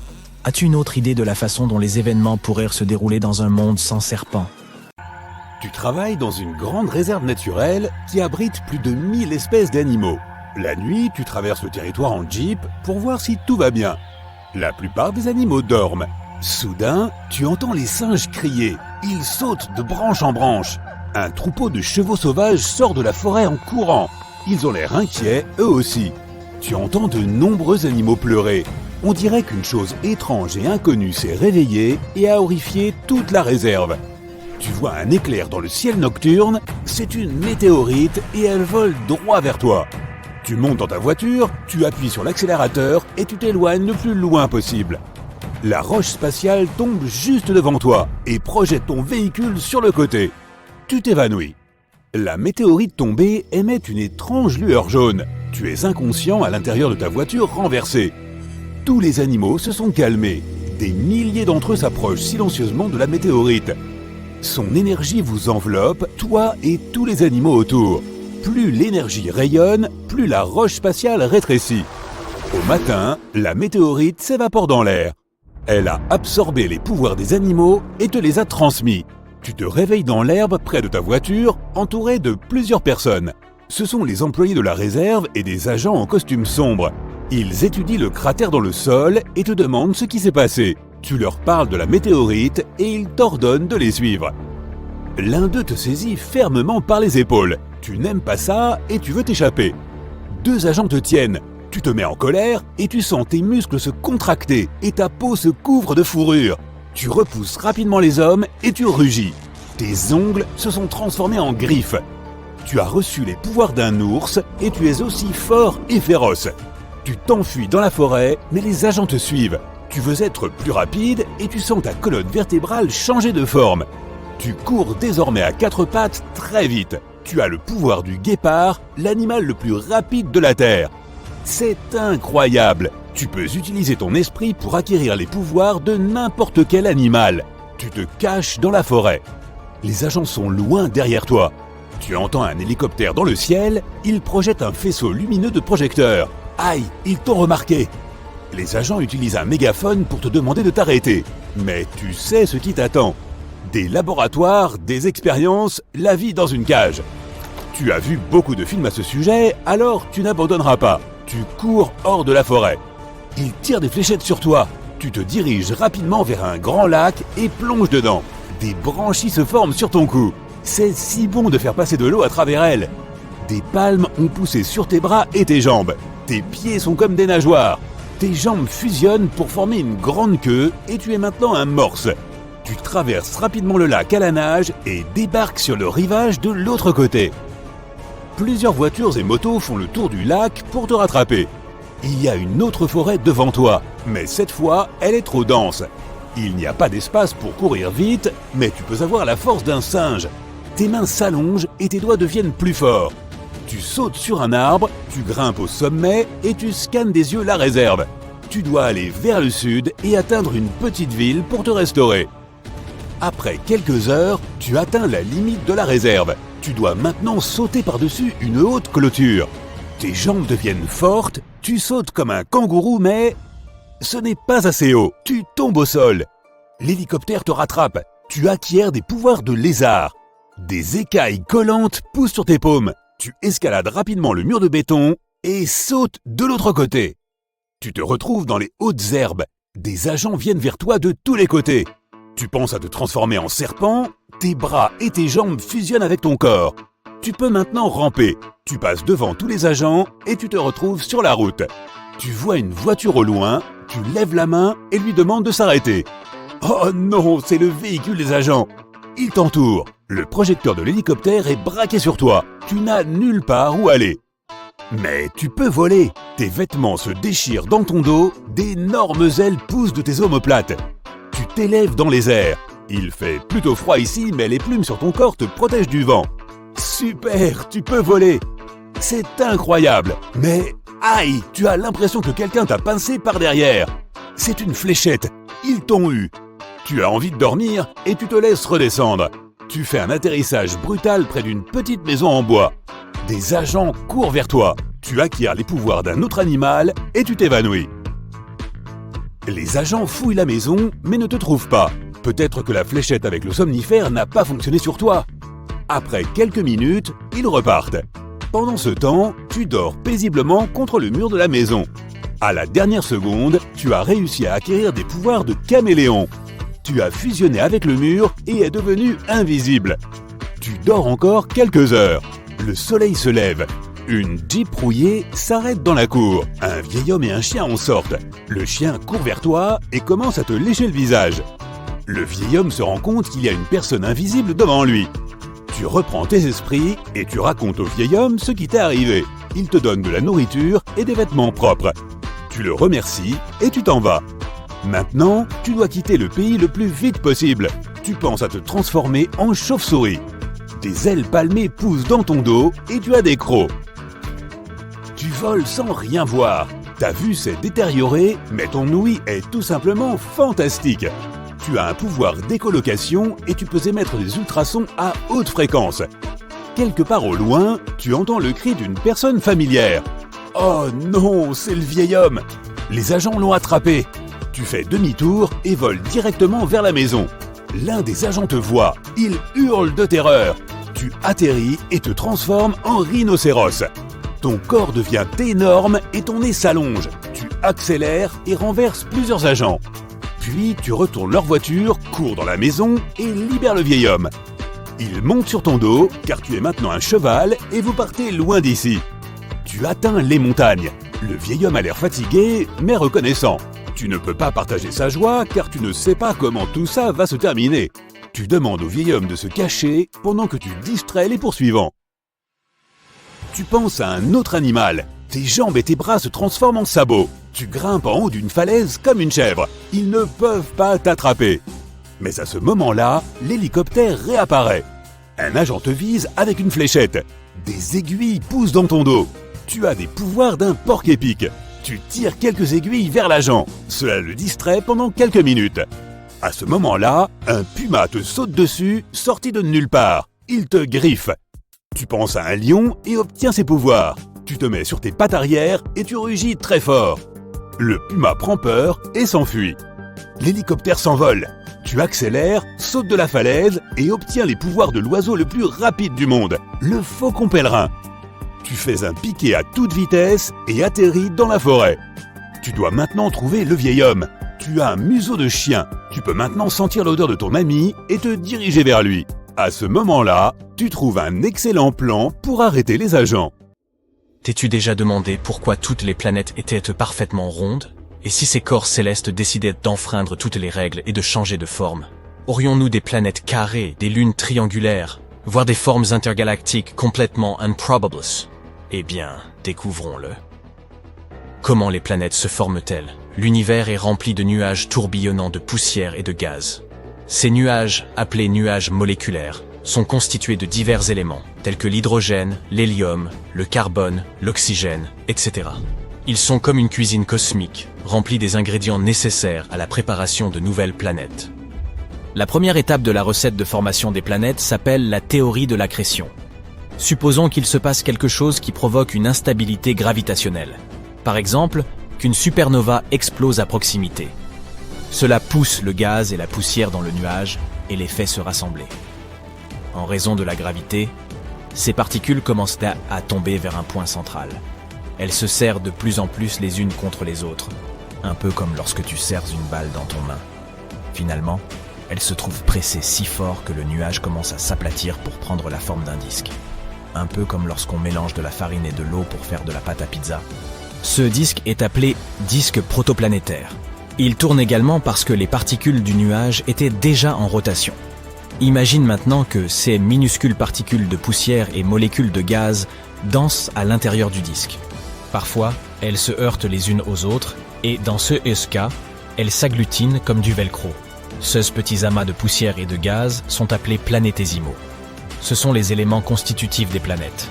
Au fur et à mesure des collisions et des fusions, les planétésimaux deviennent de plus en plus gros et forment des protoplanètes. Ces protoplanètes prennent de l'ampleur et leur gravité devient plus forte. Certaines d'entre elles grossissent tellement qu'elles finissent par devenir les grandes maîtresses de leur voisinage cosmique. Les planètes que nous connaissons et que nous aimons. Chaque planète a sa propre recette de gaz, de roches et parfois même d'eau. Mais pourquoi les planètes s'apparentent-elles à des sphères? Eh bien, c'est à cause de la gravité. Revenons à nos protoplanètes. Imagine que tu comprimes un ballon avec tes mains. L'air à l'intérieur du ballon est repoussé, ce qui crée une pression. Il se passe la même chose avec les planètes. La gravité comprime la matière vers l'intérieur, la tirant vers le centre. Et comme la gravité agit également dans toutes les directions, elle attire la matière de tous les côtés vers le centre de masse, ce qui donne une forme sphérique. Et cette matière repousse à son tour au moyen de la pression, résistant ainsi à la force de gravité. En fin de compte, ils trouvent tous deux un point d'harmonie qui leur permet de s'équilibrer mutuellement. C'est ce qu'on appelle l'équilibre hydrostatique, un terme sophistiqué qui signifie que tout est en équilibre à l'intérieur d'une planète. Mais ce n'est pas tout. Un autre élément qui rend les planètes sphériques est leur rotation. Imagine maintenant une boule de pâte à modeler ou de glaise et que tu la fasses tourner rapidement. La matière commence à pousser vers l'extérieur, ce qui fait que la pâte à modeler se bombe au niveau de l'équateur et s'aplatit au niveau des pôles. Il en va de même pour les planètes. Lorsqu'elles tournent sur leur axe, la combinaison de la gravité et de la rotation pousse la matière vers l'extérieur, ce qui fait bomber la planète au niveau de l'équateur. Les planètes cherchent tranquillement à redevenir des disques. Cependant, la gravité ne veut pas de ces planètes dégonflées. Elle veut qu'elles soient bien rondes. Elle continue donc à tirer sur la matière en essayant de la rendre aussi compacte que possible. Finalement, la gravité l'emporte et la planète prend une forme sphérique. Prenons quelques exemples dans notre assortiment planétaire. Jupiter, la géante du système solaire, adore montrer son aplatissement. Elle tourne si vite qu'elle devient visiblement comprimée au pôle et potelée au milieu. Un peu comme une toupie avec un joli ventre bombé. Saturne maintenant, la merveille aux anneaux, se joint également à cette fête de l'aplatissement. Elle tourne sur elle-même avec ses magnifiques anneaux, et sa distorsion est encore plus prononcée que celle de Jupiter. Ce exemple montre comment la rotation peut donner aux planètes une forme unique. Elle passe d'une forme parfaitement ronde à un certain renflement autour de la ceinture. C'est comme une poterie cosmique, où le mouvement de rotation crée cette forme si distincte. Tu sais maintenant pourquoi les planètes sont rondes. Mais le plus intéressant, c'est de savoir ce qui se passerait si elles ne l'étaient pas. Et si elles étaient, disons, cubiques, ou même triangulaires. Voyons voir ça. Une planète en forme de cube ou de triangle verrait sa masse répartie d'une manière totalement différente de celle d'une sphère. Et tu sais ce que cela signifie? La gravité en serait également bouleversée. Sur une planète sphérique, la gravité attire tout vers le centre parce que la masse est uniformément répartie autour de celui-ci. Mais lorsque nous introduisons une planète en forme de cube ou de triangle, les choses deviennent intéressantes. Si tu te tenais au centre de l'une de ces faces, tu ressentirais la gravité la plus forte qui soit sur cette planète. C'est parce que les faces seraient les plus proches du centre de gravité. Et lorsque tu t'éloignerais du centre pour t'approcher des bords, la gravité commencerait à te jouer des tours. Tu ressentirais une lutte contre cette attraction à angle aigu. En marchant sur ces bords, tu aurais l'impression de gravir une montagne ou de marcher sur une pente très raide. Tout cela parce que la gravité souhaite te voir rester au centre d'un des côtés et nulle part ailleurs. Imagine maintenant le terrain sur les bords et dans les coins. C'est un paysage aride, rocailleux et sec. Pourquoi? Parce que toute l'eau s'accumulerait au centre de chaque face, laissant les arêtes à sec. Et la qualité de l'air? Elle est soit inexistante, soit si fine qu'elle ne permet absolument pas la vie. Ce n'est pas l'endroit le plus confortable où élire domicile, ça, c'est certain. N'oublie pas non plus tes vêtements chauds, ton sandwich et tes chaussures de randonnée. Tu en auras besoin à cause du climat démentiel qui y règne. Le type de climat que tu rencontrerais sur notre Terre en forme de cube ou de triangle dépend de la façon dont elle tourne. Si elle tourne sur ces angles, chaque côté jouit d'un climat doux et tempéré. En revanche, si elle tourne sur un axe passant par deux de ces faces, les choses se corsent. Imagine une version en montagne russe de notre climat actuel. Certaines faces présenteraient des paysages polaires, glacés et froids, les faces supérieures et inférieures du cube, ou la face inférieure du triangle. Les autres faces seraient complètement différentes. Dans un cube, elle serait brûlante, avec un climat équatorial qui te ferait suer à grosses gouttes. Au lieu de voir la lumière du soleil se courber doucement le long de la surface, elle se dirigerait directement sur ses côtés. C'est ce qu'on appelle rôtir à petit feu. Sur une planète triangulaire, la lumière du soleil frapperait les faces en biais. Cette lumière solaire inclinée créerait de fascinantes variations de température sur la planète. Imagine ceci. En allant de la base du triangle vers la pointe, les températures diminueraient progressivement. La base, où la lumière du soleil frappe le plus directement, serait la région la plus chaude, tout comme le climat équatorial que nous connaissons sur notre Terre sphérique. Mais à mesure que l'on s'aventurerait vers la pointe, l'angle de la lumière solaire s'avérerait moins direct, ce qui entraînerait des températures plus froides. Mais la base est toujours sombre et froide elle-même, car la lumière du soleil ne l'atteint pas directement. Le triangle présenterait donc des changements de température et de zones climatiques complètement insensés. D'ailleurs, tu connais cette couverture d'air douillette que l'on appelle l'atmosphère. Sur notre Terre angulaire, les choses seraient un peu plus compliquées. La gravité s'exercerait plus fortement à partir du centre de chaque face. Résultat, l'atmosphère connaîtrait des changements radicaux. Imagine un peu, au centre de chaque face, là où la gravité est la plus forte, l'atmosphère se rassemblerait et s'épaissirait. Elle s'apparenterait à une mégalopole gazeuse, pleine de molécules d'air. Mais au fur et à mesure que l'on s'aventurerait vers les bords, les choses commenceraient à se raréfier. L'air deviendrait beaucoup moins dense et par là même plus rare. Ainsi, respirer le long des arêtes. Il fait sombre et tu ne peux rien voir. Il y a de la bave partout. Le sol est mou et bouge sous tes pieds. Tu essaies de trouver ton chemin en tâtant les murs en mouvement autour de toi. Après un moment, tu entends des cris de douleur au loin. Tu appelles à l'aide, mais personne ne répond. Tu es le capitaine d'un navire et tu viens d'être dévoré par le puissant Kraken. Tu continues à culbuter sans même savoir si tu vas dans la bonne direction. Les cris se font de plus en plus forts. Ce n'est qu'une question de temps avant que tu ne finisses par retrouver quelqu'un. Alors que tu t'apprêtes à faire ton prochain pas, un gros morceau de bois est projeté devant toi, te faisant presque tomber. Ce morceau de bois provient du navire que le Kraken a avalé. Il a aussi avalé tout l'équipage vivant. Donc, ils doivent se trouver quelque part dans le ventre de la bête. Tu continues à suivre les cris. Ils te mènent vers un autre chemin qui ressemble à un œsophage. Tu attrapes un morceau de bois et tu glisses le long de ses entrailles gluantes. Il fait sombre, alors tu déchires un morceau de tissu de ta chemise et l'enroules autour d'une grande planche. Puis, tu y mets le feu. Cette torche de fortune te permet de voir où tu vas dans les moindres détails. Tu peux distinguer les grandes veines qui palpitent à l'intérieur. Chaque veine pourrait contenir plus de 3 personnes. Après un moment, tu commences à voir davantage de débris de ton bateau, y compris les trésors que tu avais découverts et conservés à fond de cale.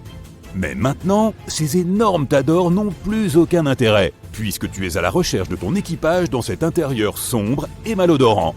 Tu arrives à un embranchement où il semble y avoir plusieurs tunnels, chacun menant à un endroit différent. Tu sais qu'il est impossible de ressortir par la bouche, alors il n'y a pas d'autre solution que de s'enfoncer plus loin. Tu décides de suivre ton instinct et de te glisser dans le plus petit tunnel, qui est couvert de bave et d'autres liquides. Tu éteins ta torche et la ranges pour t'en servir à nouveau plus tard. Tu te glisses dans la cavité et restes coincé pendant un moment. Le Kraken nage toujours, mais il semble soudain faire une pause. Les veines et autres vaisseaux sanguins géants ralentissent et le tunnel de chair dans lequel tu rampes s'élargit. Avant même de t'en rendre compte, tu dégringoles le long de ce puits jusqu'à ce que tu atteignes un bassin rempli de liquide. À la seconde où tu y plonges, tu commences à sentir l'acide brûler tes vêtements. Tu es dans l'un des estomacs du Kraken. Tu enlèves ta chemise et pagaies sur une planche afin de traverser ce lac d'acide à la rame. Tu peux voir d'autres morceaux brisés de ton navire éparpillés un peu partout. Tout à coup, le Kraken se remet en mouvement et commence à nager très vite. Tu n'as pas d'autre choix que de t'accrocher à la planche et de te maintenir à flot en protégeant tes yeux de l'acide. Tu les fermes. Tu es maintenant projeté plus loin dans l'estomac, là où la digestion doit avoir lieu. Ici, l'acide est encore plus corrosif et fait fondre tout ce qui s'y trouve. L'odeur est atroce et tu n'arrives pas à trouver le moyen de partir. Mais au loin, tu vois certains membres de ton équipage échouer sur une petite île au beau milieu de l'estomac. Tu vois quelques requins qui nagent autour et qui n'ont pas encore été digérés. Il n'y a rien que tu puisses faire pour le moment, à part te frayer un passage et parvenir jusqu'à ton équipage. Tu montes sur un autre morceau de bois et tu rames vers eux. Cette fois, l'acide gastrique s'attaque au bois.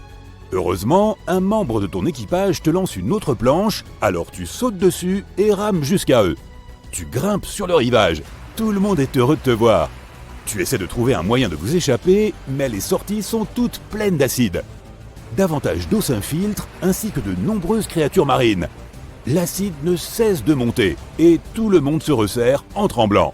À un moment donné, le Kraken avale une grande baleine à bosse qui se débat dans l'eau acide. Cela agace le Kraken qui se met à s'agiter, ballottant tout le monde. Toi, ainsi que beaucoup d'autres, atterrissez sur la baleine et vous y cramponnez fermement. On dirait que le Kraken veut expulser cette baleine d'une manière ou d'une autre. Les parois internes de l'estomac se contractent jusqu'à ce qu'il soit suffisamment rétréci pour évacuer le cétacé. Toi et tes membres d'équipage vous accrochez toujours à la baleine, mais ce n'est pas facile. Finalement, le kraken recrache la baleine et nage jusqu'au fond de l'océan. Votre nouveau défi est de nager jusqu'à la surface pour respirer. La baleine vous pousse, toi et tous les autres, vers le haut. Sans elle, personne n'aurait réussi à remonter à la surface pour respirer à temps. Tu ne sais pas où vous vous trouvez. Certains de tes coéquipiers s'accrochent à des débris de ton navire pour rester à flot. Tu nages jusqu'à l'un d'eux et grimpes sur le bout de bois. Le soleil commence à se coucher. Il n'y a rien en vue. L'équipage a faim et a froid. Et le pire, c'est l'heure où les requins chassent leur dîner. Tout le monde grimpe sur ses planches pour rester hors de l'eau. En un rien de temps, des ailerons de requins commencent à surgir de toutes parts. Il n'y a rien à faire à part tenter de survivre à la nuit. Le jour suivant arrive. Personne n'a réussi à dormir. Tout le monde décide de fixer toutes les planches ensemble et de ramer en direction du soleil. Pendant que chacun débat de la marche à suivre, tout l'équipage attend ton dernier mot. Le soleil est brûlant et tout le monde est à bout de force. Il n'y a pas d'eau fraîche à boire non plus. Personne n'a les moyens de pêcher afin de vous nourrir. Et la menace des requins et du kraken plane toujours sur vous. L'un des membres de ton équipage aperçoit quelque chose au loin qui semble être une île. Tout le monde se réjouit, se serre dans les bras et pagaie dans sa direction. Après quelques heures, tu arrives sur l'île et plonges tes mains dans le sable chaud. Certains courent partout, tandis que d'autres embrassent la terre ferme et les palmiers. Mais pour une raison ou pour une autre, il semble que quelque chose cloche. Des oiseaux volent autour de vous. Ils ne semblent pas vous craindre. Tout le monde se dirige vers le centre de l'île pour découvrir si quelqu'un l'habite. Un petit feu de camp se trouve au beau milieu, mais il n'y a aucun autre signe de vie aux alentours. Cette île est trop petite pour avoir des résidents. Il ne semble y avoir aucun signe que quelqu'un l'ait jamais visité, à part ce feu de camp. Au bout d'un moment, l'île commence à bouger. Tout le monde grimpe sur un arbre et l'eau recouvre entièrement l'île. Au loin, tu vois une grande silhouette émerger de l'eau et se tourner vers toi. C'est une tortue de mer géante. Pendant tout ce temps, vous vous trouviez sur le dos d'une tortue gigantesque. Elle se déplace gracieusement dans les flots et s'arrête après quelques heures. Les membres de l'équipage construisent des cabanes et allument un feu pour faire cuire un peu de nourriture et dormir confortablement. Tu admires au loin le ciel nocturne et les étoiles qui emplissent l'horizon. Tu grimpes sur l'arbre le plus haut pour trouver un peu de calme et de repos. Au loin, tu aperçois le kraken qui nage et se rapproche de la tortue. Mais comparé à elle, il n'a la taille que d'une chaussure. Le lendemain, tu te promènes et explores le reste de l'île Tortue. Des créatures uniques que tu n'as jamais vues auparavant vivent ici. Des oiseaux parmi les plus exotiques volent dans tous les sens et les animaux ne semblent même pas avoir peur de vous. Tu atteins le sommet de la montagne, couverte d'arbres et de lianes, pour avoir une bonne vue d'ensemble de l'île. Le panorama tout entier s'offre à toi et tu découvres qu'il y a un énorme trou dans le sol juste en dessous. Tu aperçois ce qui semble être des outils d'excavation laissés par d'autres explorateurs. Tu rassembles ton équipage et te précipites vers le trou. Vous devez vous frayer un chemin à travers les lianes et escalader un terrain difficile pour y parvenir. La question principale est: où mène ce trou si la base de cette île est une carapace de tortue géante? Vous arpentez le site et voyez de nombreux outils et des plans abandonnés. Tu te saisis d'une carte et vois une marque en forme de X qui indique un trésor dépassant toute imagination. Tu rassembles tes équipiers. Tout le monde ramasse une partie de l'équipement. Une autre question effrayante est de savoir pourquoi ils ont abandonné tout ce matériel. Tu étudies les plans. Ils indiquent toutes les étapes à suivre, sauf la dernière, que personne ne semble avoir compris. Après un moment, vous descendez dans le trou et vous dirigez vers le fond. Mais ce que vous découvrez là est encore plus choquant que tout ce à quoi vous vous attendiez. Ah, tu te réveilles avec des boîtes de pizza empilées les unes sur les autres. Tu étires ton bras droit et tu tombes sur des restes de nouilles collantes que tu as mangées hier soir. Ta jambe s'éclate sur le gâteau au chocolat de la semaine dernière et tache ton matelas. Il y a des papiers, des vêtements, des livres, des boîtes en carton avec de la nourriture encore dedans et d'autres déchets dégoûtants partout sur ton grand lit. Tu es trop paresseux pour sortir du lit, mais tu dois quand même aller travailler. Tu pousses tous ces déchets et les fais glisser sur le sol déjà jonché de détritus. Il y a des bouteilles en plastique, d'autres déchets de malbouffe, des vêtements, de la vaisselle sale et des poils d'animaux sur le sol. C'est collant et cela recouvre chaque centimètre carré au point que tu as l'impression de marcher sur de la lave. Tu fixes la fenêtre sale, tu te regardes dans le miroir et tu boudes. Ce n'est pas le toi que tu imaginais être il y a un an.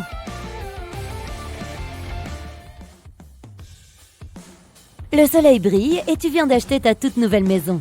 C'est un endroit agréable à l'extérieur de la ville, dans un petit quartier sympathique entouré de clôtures en bois et de jardins fleuris. Tes voisins viennent te saluer au moment où tu arrives dans l'allée. Ils apportent un plat fait maison et de délicieux desserts pour te souhaiter la bienvenue dans le quartier. Tu les acceptes avec joie et tu te rends à l'intérieur de ta nouvelle maison.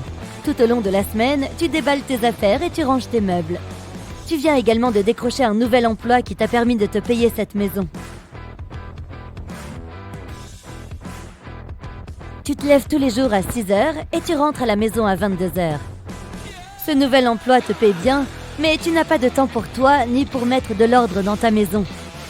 Au cours des mois suivants, tu commences à commander de la nourriture tous les soirs et à apporter les restes au travail.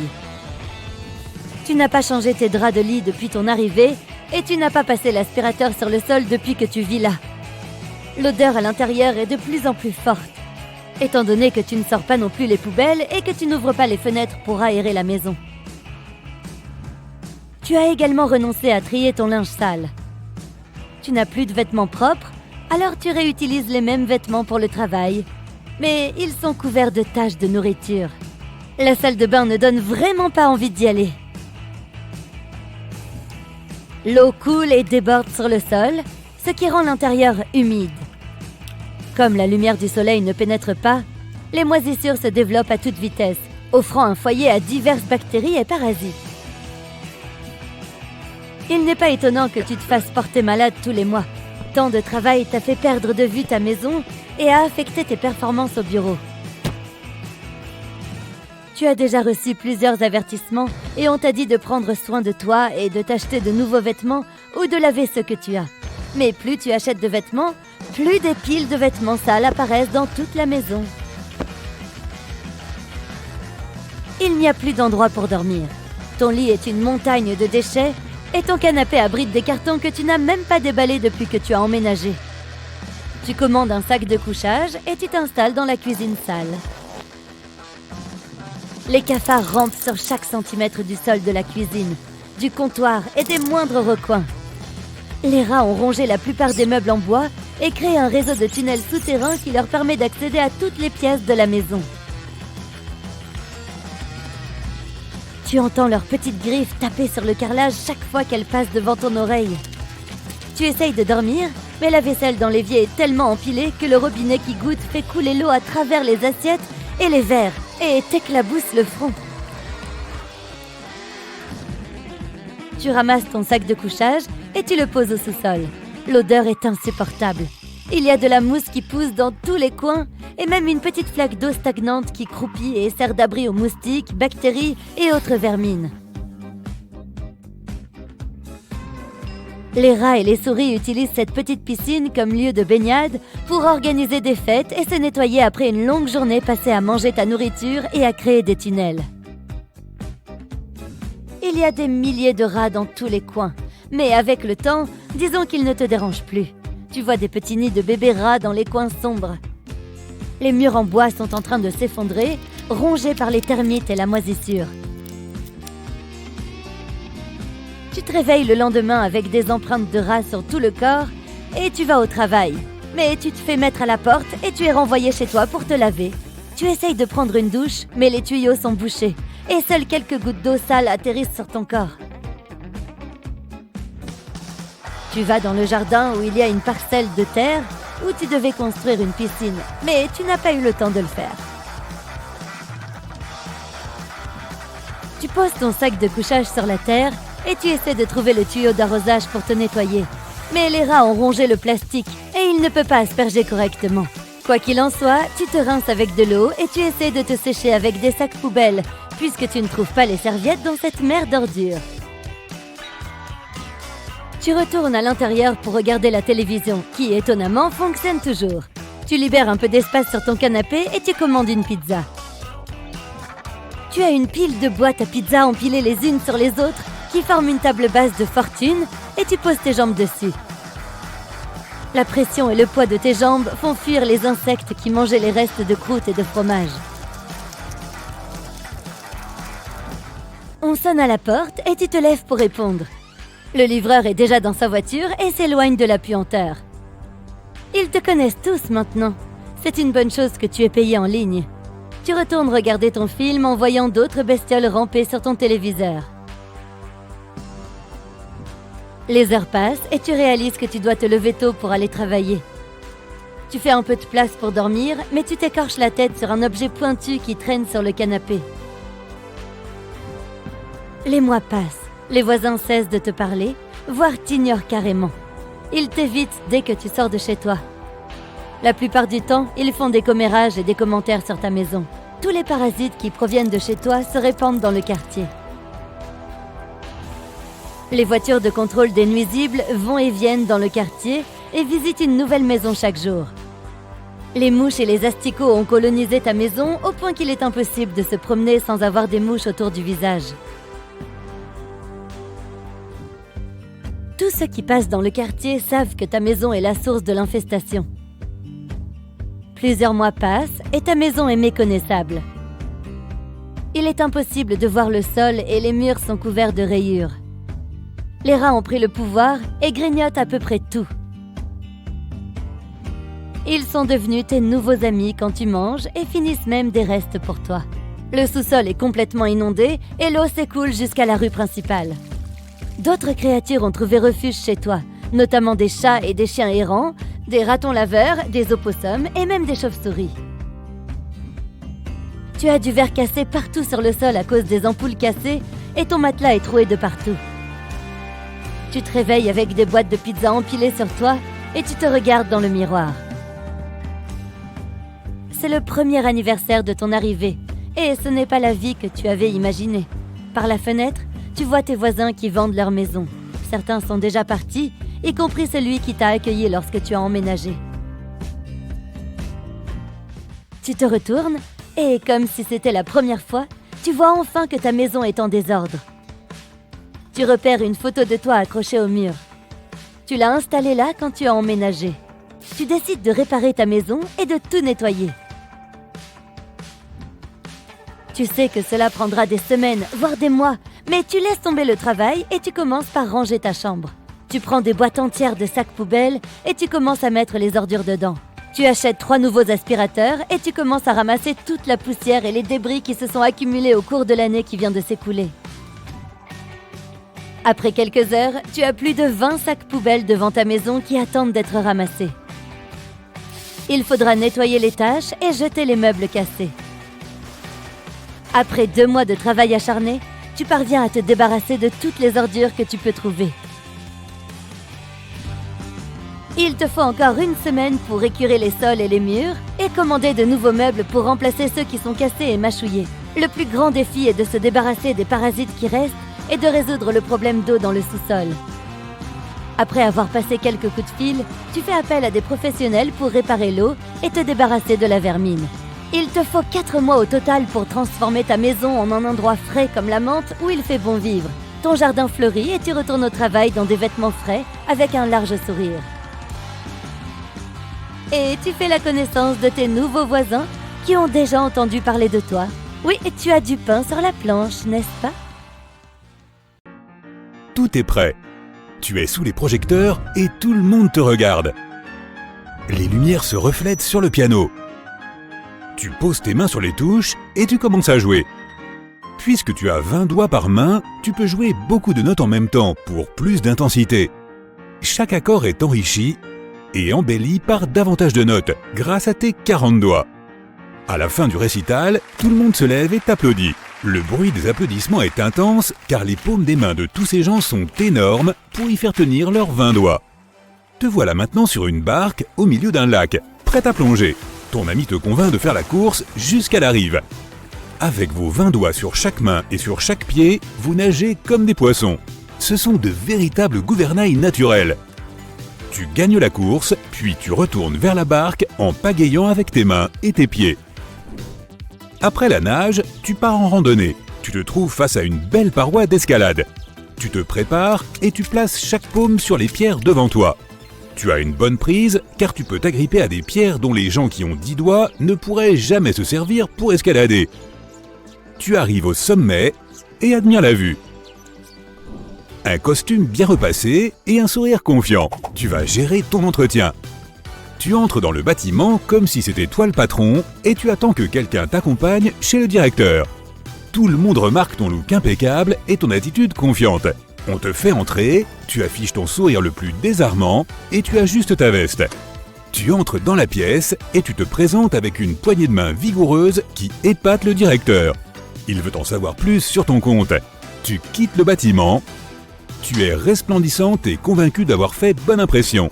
Tu as raison puisqu'il te rappelle peu après pour un deuxième entretien. Ok, tu gères. 20 sacs de courses dans ton coffre et un seul trajet possible. Le chemin est long, plein de virages et de dénivelés. Tu étires tes doigts et fais craquer tes articulations. Tu trouves le bon équilibre pour placer les sacs dans tes mains. Avec tes 20 doigts, tu parviens à prendre plusieurs sacs. 10 par main. C'est lourd, mais bon. C'est un peu comme si tu étais à la salle de sport. Tu sors les sacs de ton coffre et tu traverses rapidement la route jusqu'à chez toi. Bravo! En un trajet, tu as réussi à transporter toutes tes courses sauf un sac. Ah non, autant pour moi. Tu avais mis un sac dans un autre sac. Mais tu dois quand même retourner à la voiture pour fermer ton coffre. Après une longue journée de travail, tu as rendez-vous avec une amie que tu n'as pas vue depuis longtemps. Ta journée a été vraiment dure. Tu repères un salon de manucure sur la route et tu t'arrêtes pour un petit soin rapide. Mais avec 20 doigts par main, ça prend le double de temps. L'heure avance et tu n'as qu'une main de fête. Ton amie t'appelle pour te dire qu'elle t'attend au café. Tu passes à la main suivante. Tu as enfin fini et tu te précipites au café pour rejoindre ton ami. Tu es en retard, mais au moins, tu as la classe. Tu participes à un salon sur les nouvelles technologies. Des douzaines de personnes présentent leurs nouveaux produits. De nombreux téléphones sont plus gros que les téléphones pour les personnes qui ont 10 doigts et 2 mains. Ils ressemblent plus à des mini-tablettes.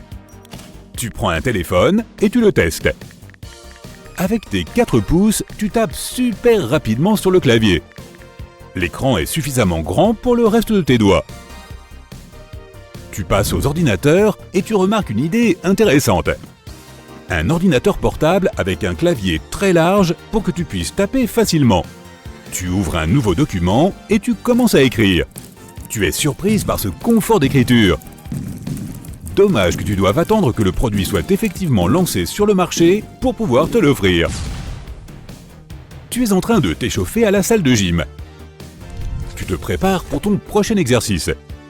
Tu montes sur le ring et tu t'entraînes sur un sac de frappe. Avec tes 20 doigts par main, chaque coup est plus fort qu'un coup de poing classique. Tu t'étires après chaque coup et tu continues ton entraînement. Tu passes à l'exercice suivant afin de te préparer pour le grand jour. Te voilà dans la forêt et tu t'entraînes au tir à l'arc.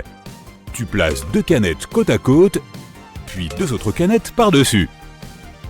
Tu prends ton arc et tu le tires en utilisant les 10 doigts de chaque main. Tu places 2 flèches avec soin et tu relâches. Tu touches facilement les canettes.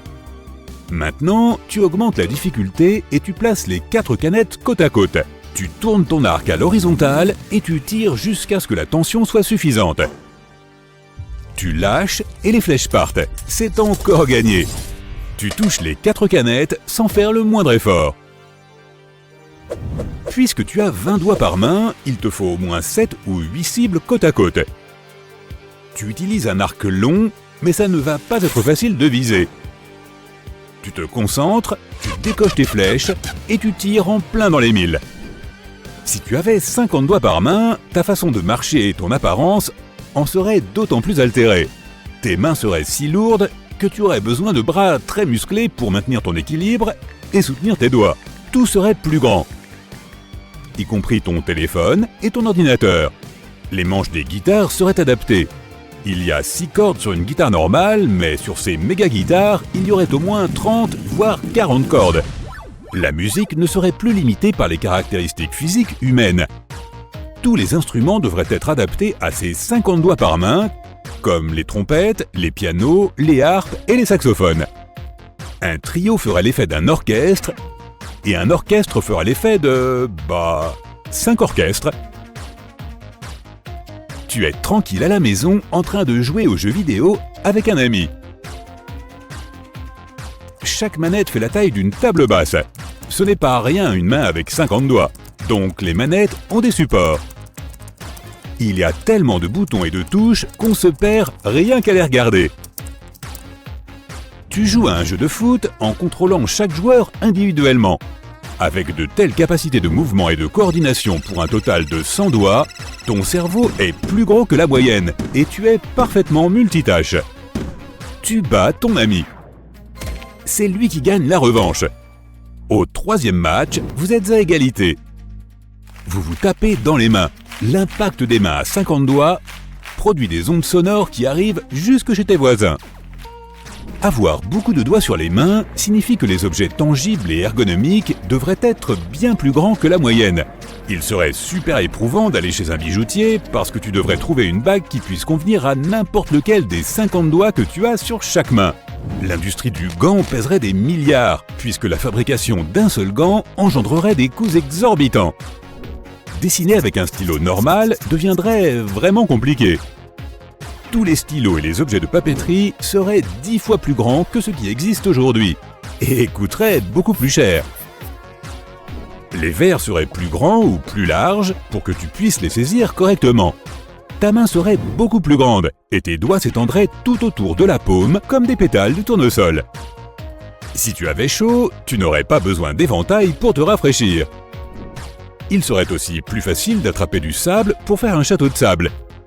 Avec des mains aussi grandes, tu pourrais créer des boules de sable et construire un méga château super vite. Et si tu faisais une bataille de boules de neige, il faudrait que tu te prépares à recevoir des boulets de canon au lieu de boules de neige normales. Oh là, tu n'y vas pas de main morte. Rester longtemps dans une eau à 15 degrés Celsius n'est ni très agréable, ni bon pour ta santé. Mais une eau à 10 degrés Celsius est un véritable cauchemar. Elle semble beaucoup plus froide que l'air à la même température. Les passagers du Titanic étaient dans une eau à moins de degrés Celsius. Peux-tu imaginer à quel point il faisait froid ? Même l'iceberg que le Titanic a heurté était plus chaud. L'eau n'a pas gelé à cause de sa forte teneur en sel. Mais que se serait-il passé si la température avait été plus élevée ? Et si le Titanic avait coulé dans de l'eau chaude, disons à 49 degrés Celsius ? En théorie, cela aurait pu se produire si les eaux de l'Atlantique Nord avaient rencontré un sous-courant chaud provenant de la partie sud de l'océan le jour de la catastrophe. Mais cette chaleur n'aurait pas été suffisante.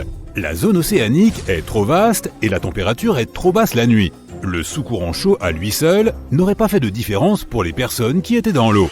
Mais si le Titanic avait coulé à un autre endroit à un moment précis, alors toutes les personnes auraient peut-être pu être sauvées grâce à un incroyable phénomène naturel. Et maintenant, tout le monde à bord, notre voyage dans un univers parallèle commence. C'est une nuit sans lune du 14 au 15 avril. Le Titanic heurte un iceberg. L'eau glacée inonde les ponts inférieurs. Le capitaine envoie un signal de détresse. Le navire le plus proche, le Carpathia, se trouve à 93 km du Titanic en train de couler. À vitesse maximale, le Carpathia y arrivera en 4 heures. C'est assez long, même dans des eaux tropicales chaudes, puisque ton corps perd de toute façon de la chaleur. Le Titanic commence à couler. L'équipage descend les canots de sauvetage. Certains des passagers sautent par-dessus bord. Le bateau est en train de sombrer. Il n'y a plus de canaux, alors tu sautes avec les autres passagers. Tu as l'impression d'avoir pénétré dans un énorme iceberg. L'eau est si froide qu'il est difficile pour toi de bouger. Tu ne peux même pas crier, car il n'y a pas d'air dans tes poumons. Mais à ce moment-là, tu sens une chaleur agréable qui vient des profondeurs. La chaleur monte au-dessus de tes genoux et de ta taille, puis atteint ton cou. Enfin, tu reprends le contrôle de tes muscles et tu peux respirer profondément. Tu remarques que tous les autres passagers ressentent la même chaleur. L'eau se réchauffe. Cela te rend heureux. Mais en un instant, l'horreur remplace le plaisir. L'océan commence à écumer. Et pas à cause de la température élevée, mais parce que quelque chose monte du fond de l'océan. Tu entends un son lourd et grave venant des profondeurs. Ce n'est pas le Titanic qui coule, mais quelque chose de plus grand.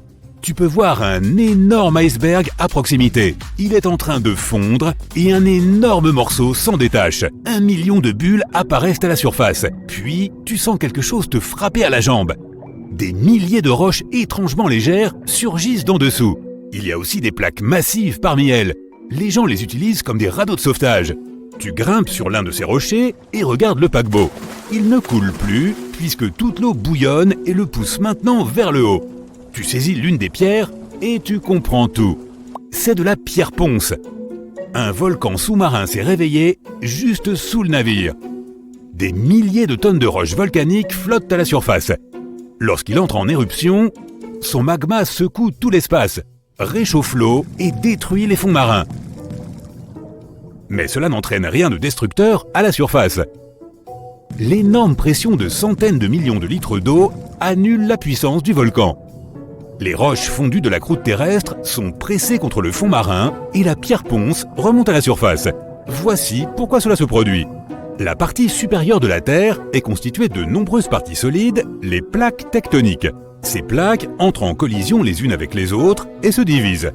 Lorsqu'une partie se sépare d'une autre, le magma remonte immédiatement et chaque volcan est un de ces sites de faille instables. Si le Titanic avait navigué au-dessus d'une de ces zones pendant une éruption, de nombreux passagers auraient été sauvés. De retour dans notre univers parallèle, tu remarques que le Titanic recommence à couler. L'eau ne fait plus de bulles. Le volcan s'est éteint. En quelques secondes, l'océan redevient glacial. Heureusement, tu as ton canot de sauvetage en pierre ponce. C'est suffisant pour attendre les sauveteurs. Mais imaginons une situation sans volcan sous-marin et sans iceberg. Une situation où l'eau était chaude dès le début. L'une des turbines du compartiment moteur du navire tombe en panne. Plusieurs tuyaux éclatent à cause de la pression accrue et il y a maintenant une fissure dans le corps du navire. L'eau remplit les ponts inférieurs. Le navire coule. Les passagers sont évacués sur des canots de sauvetage. Il y a moins de panique car la nuit est chaude et personne n'a froid. Chaque passager reçoit un gilet de sauvetage. Le navire se brise. Tu comprends que tu dois sauter. Le Titanic s'enfonce sous l'eau. De nombreux passagers tombent par-dessus bord, horrifiés.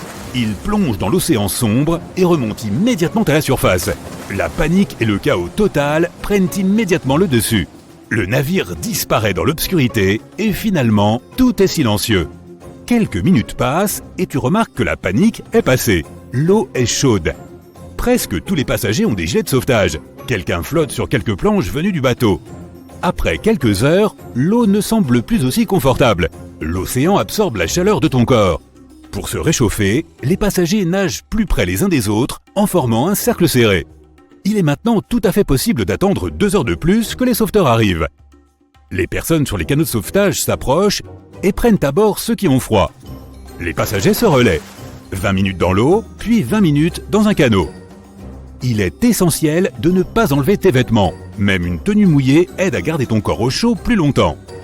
Et quand il semble que tout le monde est sauvé, quelqu'un crie. Une fille dans un canot a l'air effrayée. Elle tremble de peur et pointe son doigt vers l'eau noire. Les passagers essaient de voir ce qu'il y a et remarquent un aileron triangulaire. 1, 2, 3, il y en a tellement! Le bruit du bateau qui coule a attiré un banc de requins. Et maintenant, ils tournent autour des survivants dans l'espoir d'assouvir leur faim. Ils nagent lentement. On dirait qu'ils ne vont pas attaquer. Mais tu dois garder les yeux ouverts car ces poissons font partie des requins les plus agressifs et les plus dangereux du monde. Ce sont des requins bulldogs. Ils peuvent être agiles, rapides et imprévisibles. Ils ne nagent pas dans les eaux froides de l'Atlantique, mais l'eau de cet univers parallèle est parfaite pour eux. Les requins sont forts et robustes. Ils créent l'illusion de la lenteur pour tromper leur proie. On les appelle requins bulldogs à cause de leur museau court et émoussé comme celui d'un de ces chiens. Et ils aiment frapper leurs cibles ou d'autres requins avec leur front. Plusieurs d'entre eux éperonnent les canots. Quelqu'un tombe à l'eau. Heureusement, d'autres l'aident à remonter à bord. Les requins ne vont pas battre en retraite. Le chaos et la panique reprennent. Les gens crient et éclaboussent l'eau avec des pagaies pour faire fuir les poissons. Mais cela ne sert à rien. L'un des requins ouvre sa gueule bardée de dents et s'accroche à un canot. À ce moment-là, tu remarques d'autres ailerons à proximité. Un groupe de grands requins blancs arrive à la fête. Ils font partie des animaux les plus dangereux de la planète. Ils sont grands, rapides et forts, et leurs 300 dents triangulaires alignées sur plusieurs rangées sont tranchantes comme des lames de rasoir. Les grands blancs nagent autour des canots et font fuir les requins bulldogs. Tu tombes d'un canot et tu vois un grand aileron s'approcher de toi. La peur réveille l'instinct de survie qui sommeille en toi. Tu fais de ton mieux pour nager le plus loin possible du requin. Bien sûr, c'est inutile car le requin est beaucoup plus rapide et t'attrapera certainement. Tu sens ton pied toucher le nez du requin. L'autre pied entre dans sa gueule. Tu hurles d'horreur. Après une seconde, le requin te laisse partir. Les grands requins blancs attaquent rarement les gens. S'ils te mordent, c'est juste pour te goûter. Après tout, la proie favorite du requin est le phoque. Il se désintéresse simplement de toi s'il se rend compte que tu n'es pas un phoque. Mais si le requin est affamé, le type de proie que tu es n'a aucune importance pour lui. Heureusement pour toi, celui-ci ne l'est pas. Les survivants dans les canots n'ont presque rien à craindre non plus. Les grands requins blancs ne les attaquent pas. Ils peuvent pousser légèrement les canots, mais seulement pour les tester. Le grand requin blanc s'éloigne de toi à la nage. Mais un requin bulldog réapparaît, et on dirait que lui a faim. Il nage vers toi, ouvre sa gueule et... Une forte corne de navire retentit. C'est le RMS Carpathia qui est arrivé à la rescousse. Tous les requins battent en retraite, effrayés. Tous les passagers sont sauvés. Au fait, de retour dans notre réalité, un autre navire qui se trouvait à proximité aurait pu sauver les passagers bien plus tôt. Mais ça, c'est une autre histoire. Les plats, sur les tables de la salle à manger du bateau de croisière, semblent tout juste avoir été préparés. On dirait que tout le monde vient à peine de partir. Tu paniques et tu te précipites à l'extérieur, sur le pont principal. Des pantoufles et des sandales traînent un peu partout, mais il n'y a personne. Tu te penches par-dessus la rambarde et tu vois que le navire avance toujours. Mais il n'y a pas un seul membre d'équipage en vue. D'abord, tu te dis qu'ils se sont tous rassemblés quelque part pour une raison que tu ignores. Alors, tu te diriges vers la passerelle de navigation. Tu traverses de longs couloirs labyrinthiques pour atteindre la timonerie. La porte est grande ouverte et le régulateur de vitesse a été enclenché. Quelques scénarios défilent dans ta tête. Le scénario numéro 1 est que pendant que tu dormais, tous les autres se sont réveillés et ont décidé de te faire une farce. Ils doivent donc se cacher quelque part sur le navire. Au moment où tu paniqueras parce que tu te croiras seul, ils sortiront tous de leur cachette pour te surprendre. Et il y aura une fête et du gâteau. Le deuxième scénario que tu imagines est que pendant que tout le monde profitait de sa croisière, le navire est accidentellement entré dans la 4e dimension, emmenant tout le monde avec lui, y compris les animaux. Mais alors, pourquoi est-ce que tu es encore là, toi ? Dans le troisième scénario, les passagers et l'équipage ont trouvé un meilleur bateau et ont décidé d'abandonner celui-ci pour continuer la croisière sur l'autre. Ils ont tout simplement oublié de te le dire. Mais pourquoi n'ont-ils pas emporté leurs affaires et n'ont-ils même pas pris le temps de finir leur repas ? Tu essayes de comprendre comment fonctionnent les commandes. Mais pour toi, tous ces boutons et ces lumières qui clignotent ne forment qu'un immense gadget incompréhensible. Il n'y a pas de manuel, mais il y a une connexion Wi-Fi et elle est assez bonne. Tu démarres ton ordinateur portable pour faire une recherche rapide afin de savoir comment piloter cet énorme véhicule. Tu comprends rapidement que le navire est en pilote automatique. Il est équipé de capteurs capables de détecter les moindres variations de la houle. Tu vas sur les réseaux sociaux pour essayer de contacter quelqu'un, mais ton téléphone n'a pas de signal. Seul ton ordinateur portable est connecté grâce à son câble. Il y a une radio pour contacter le continent. Tu appelles, mais personne ne répond. Soudain, des notifications s'affichent. Tu vois les photos de tes amis qui sont partis en vacances ou restés chez eux, mais il n'y a personne dessus. Tu ne vois que des chambres vides, des paysages désertés. Tout le monde semble avoir officiellement disparu, sauf toi. Tu essayes une dernière fois de contacter quelqu'un, n'importe qui, mais personne ne répond. Tu vérifies l'itinéraire de la croisière et tu découvres qu'il faudra environ 11 jours au bateau pour atteindre le quai le plus proche. En étudiant la carte, tu remarques une petite île isolée. Elle ne se trouve qu'à 4 jours de voyage. Le bateau de croisière se déplace à une vitesse d'environ 20 nœuds, soit à peu près 37 km/h. Tu décides de visiter le navire et d'entrer dans des salles où tu n'as normalement pas accès.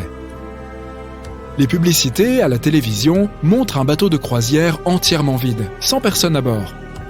Lors d'une croisière de 7 jours, un tel navire utilisera plus de 4080 kg de laitue et 20 400 kg d'œufs.